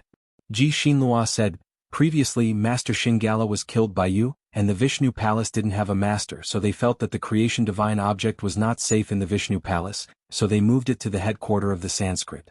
Chu Xiu furrowed his brows slightly. He had neglected this point. Under the premise that the origin was so precious, the Vishnu Palace didn't even have a master, how could they still guarantee the safety of the origin? "Then in the Vishnu Palace, did you move the research records of the creation divine object to the headquarter of the Sanskrit?" Ji Xinlua said, "No." Chu Xiu waved his hand and said, "Find out all the research records of the creation divine object in the Sanskrit, and any secret records, and I can spare your life. Of course, you won't be able to go back to the Sanskrit." Ji Xinlua immediately heaved a sigh of relief. But to be honest, he didn't want to go back to the Sanskrit. Since he was afraid of death, he had already surrendered and also sold out so many secrets of the Sanskrit. If he went back to the Sanskrit now, once he was discovered, thousands of tortures would be waiting for him. Ji Xinlua ran to find those research records. At this time, Chu Xiu suddenly thought of something. He said to the devil in his heart, "Didn't you want to use a martial immortal to refine a body? There is one here." Although Yin Tuoyuo had already turned into ashes, Anasilluo was killed by Wei Shuya. Only his head was missing, but his body was still intact. The devil in his heart said with slight disdain, "He's too old. Tsk, why do you have so many requirements? Even if you refine a body with a martial immortal, you will only be able to unleash the strength of the profound understanding realm, but your upper limit will be martial immortal. As long as you can rely on yourself to comprehend the power of rules, it will be easier for you to reach the martial immortal realm compared to other cultivators." The devil in his heart nodded and said, "That's fine. Tell me, what do you want me to help you with?" Chu Xiu was startled. How do you know what I want you to do? The devil in his heart sneered. I've stayed in your mind for so long, do you think I don't know your personality? People are the most complicated things and you, Chushio, are more complicated than most people. Based on my understanding of you, if you didn't want me to do something, you definitely wouldn't be in such a hurry to help me reconstruct my body. Chushio shook his head. No matter what, we've known each other for so many years. I didn't expect you to think of me in such a way. You truly disappoint me. However, Chushio immediately changed his tone. However, I do have a small favor that I want you to help me with. The devil in his heart said indifferently, Go ahead, I'm not a human. Why are you trying to scheme against me? Humans have emotions. However, to the current devil in his heart, he did not have any emotions. He would only use the most callous of gains and losses to calculate everything. He was following Chushio. Ever since he left the primitive demon cave, Chushio could be said to be his master. Now, even if Chushio helped him reconstruct his body and gave him his freedom, the most beneficial thing for him was to follow Chushio. Therefore, he didn't need to worry about so many things. Based on his understanding of Chushio, as long as he didn't betray Chushio, he would never treat him badly. As for himself, he didn't have any reason to betray Chushio. Chushio pointed at Jishinlua and said, This guy can't return to the Sanskrit sect in the future, so what I want you to do is very simple. After you reconstruct your body, you copy his memory. I'll make my body look like him. You'll pretend to be a survivor and escape to the Sanskrit sect. From then on, you'll be the lord of the Sanskrit sect's Vishnu palace. The devil nodded and said, I understand. You want me to be a spy. However, this guy is too ugly. Moreover, you've used this trick several times. Do you still need to use it? Chushio narrowed his eyes and said, It doesn't matter if he's ugly. I'll help you change your appearance after this. Also, it doesn't matter if the trick is new or old as long as it works. What's more useful than infiltrating the enemy? Moreover, this isn't a simple spy. The Sanskrit sect might suspect an outsider, but they won't suspect their own people.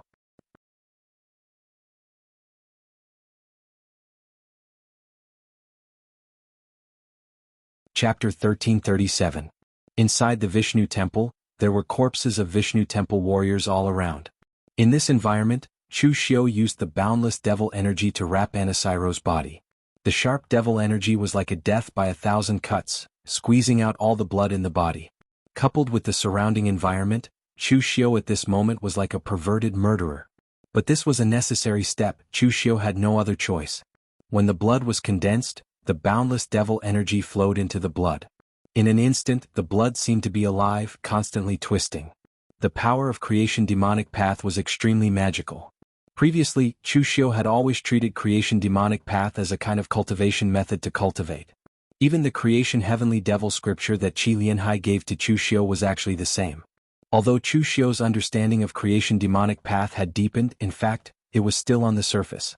The true creation demonic path was one of the great ways that could reach directly to the origin of demonic path. Creation yin and yang were originally interconnected existences. The extremely evil devil energy at this moment was giving new life to the blood, forming a new human form.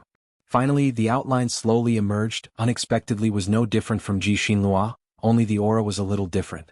This was not important. After the devil read the memory of the other with the ability of the devil, it could naturally simulate the other's temperament, demeanor, and other things. Touching his chin, Chushio randomly took out a dead person's clothes and put it on, otherwise it would be too painful to look at. The power of the primordial spirit wrapped the body, and Chushio directly passed the devil over. In an instant, the body seemed to have essence, chi, and spirit and became agile. The devil moved its body a little awkwardly. In the beginning it was still a little awkward, but after a few breaths, it had already adapted. The devil had devoured the memories of countless warriors. Although this was the first time it controlled a human body, it was still not a problem. After a while, Jishinlua came back with a pile of things. After seeing the devil, he was stunned, and his face was full of confusion. Chushio pointed at XNMO and said, From today onwards he will act on your behalf in the Sanskrit sect, so you don't have to worry about your betrayal being discovered. Calm your mind and hand over your memories to him. You are also the palace master of the illusionary heaven royal palace, you should know what to do. Jishinlua nodded and carefully opened up his mind, handing over all his memories to the heart demon. Chushio glanced at the surroundings and asked, Have you already taken everything? Lu Jianghe chuckled and said, I'm good at this. I promise I won't leave a single hair for the Sanskrit. Before joining the Kunlun devil cult, Lu Jiang, he used to be a pirate, which he was very good at. Chu Xiu nodded and said in a deep voice, "Then let's all withdraw, lest the night is fraught with dreams." With a wave of his hand, Chu Xiu immediately led everyone away. Before leaving, he also crushed the communication array disk that he had given to Tianluo Treasure Buddha to inform them that his side was done. After waiting for Chu Xiu's side to leave, XNMO, or rather Ji Xinlua, stretched his limbs, chuckled twice and walked towards the west. From now on, he was the palace master of the illusionary heaven royal palace, Ji Xinlua. In the western battlefield, the Sanskrit sect and Tianluo Treasure Buddha were fighting. The entire battlefield was filled with the sound of fighting, and the power of laws had been completely disrupted. The number of people on both sides was actually about the same, but the Sanskrit sect was already at a disadvantage. Of course, it was not too much of a disadvantage. The Sanskrit sect's warriors knew that this time, they were at a disadvantage, so they went crazy and fought with all their might. But what made the Sanskrit sect's warriors puzzled was that this time, the Tianluo Treasure Buddha did not seem to fight seriously.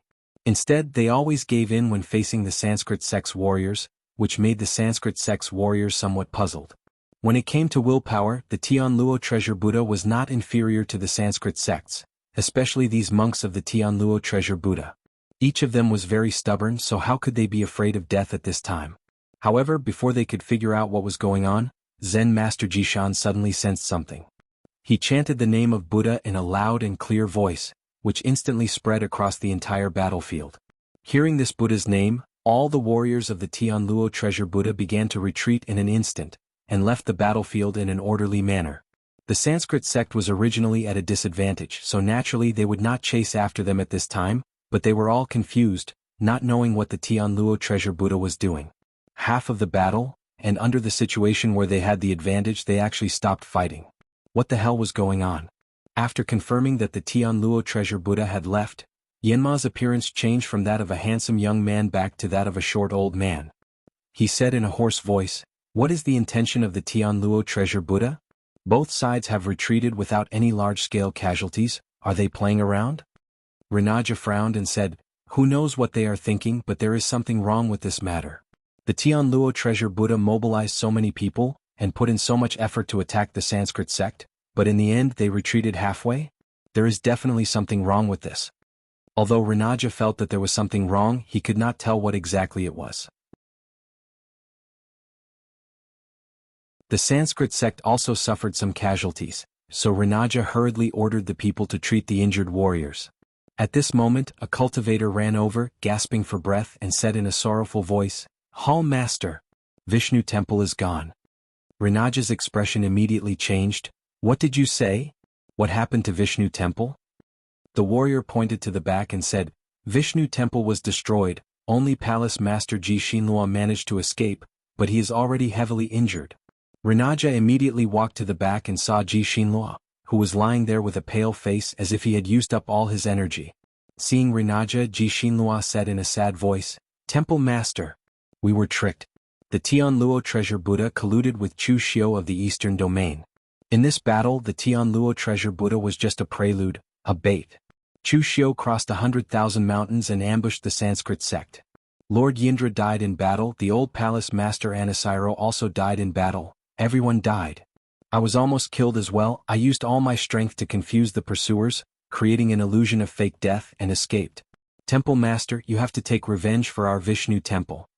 Heart Demon's last cry was like a cuckoo crying blood, extremely mournful. All kinds of hatred, unwillingness, fear and other emotions were completely integrated into it. It could be said to be perfect and flawless.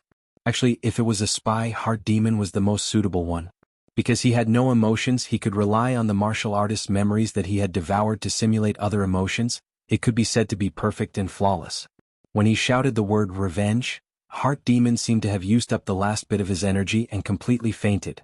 For someone like him who could control mental energy at will, pretending to faint was not too difficult.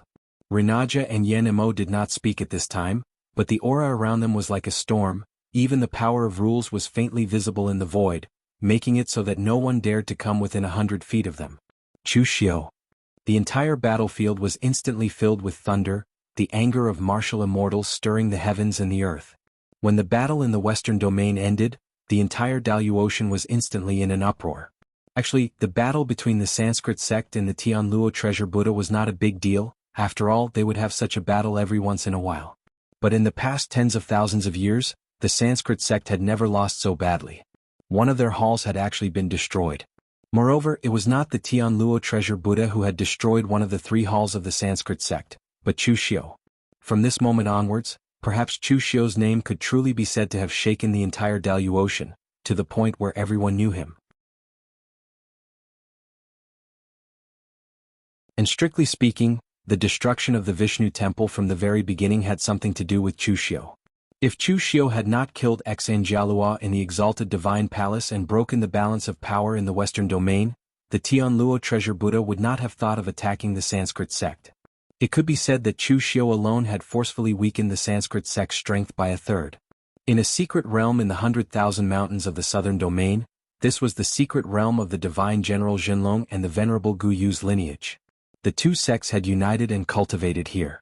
When Fang Baidu and Su Tianya read the news from the outside world, they looked at each other and were speechless, but there was a trace of trepidation in their hearts. Chu Xiu had actually reached such a level? The hatred of killing his disciple was absolutely irreconcilable. But now they no longer had the courage to attack Chu Xiu alone. Fang Baidu let out a long sigh and looked at Long Longer and Luo Feiheng, who were still cultivating in the secret realm. He said in a deep voice, "Chu Xiu is already unstoppable. Even though he has submitted to the Imperial Sky Pavilion now, in reality, he is even more terrifying than the Imperial Sky Pavilion. From now on, you and I should not leave the secret realm for the time being. If you don't have absolute confidence, don't ever attack Chu Xiu." Su Tianya nodded and said, "I'm not an idiot. At this time, of course, I won't provoke Chu Xiu." Fang Baidu sighed and said, "Where there's life, there's hope.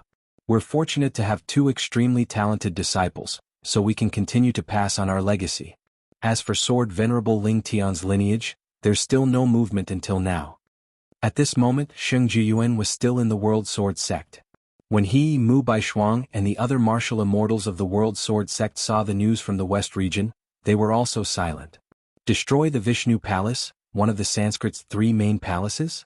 Even when he was at his peak, he had never thought of such a thing, nor did he dare to think about it. At this moment, Sheng Jiyuan suddenly said, "How about giving Fang Qishao to me? I'm willing to exchange the Ling Tian sword technique for him. My cultivation base has reached its limit in this life, and it's basically impossible for me to step into the 8th heaven. If I want to take revenge, I can only find a worthy successor. Fang Qishao's future is limitless."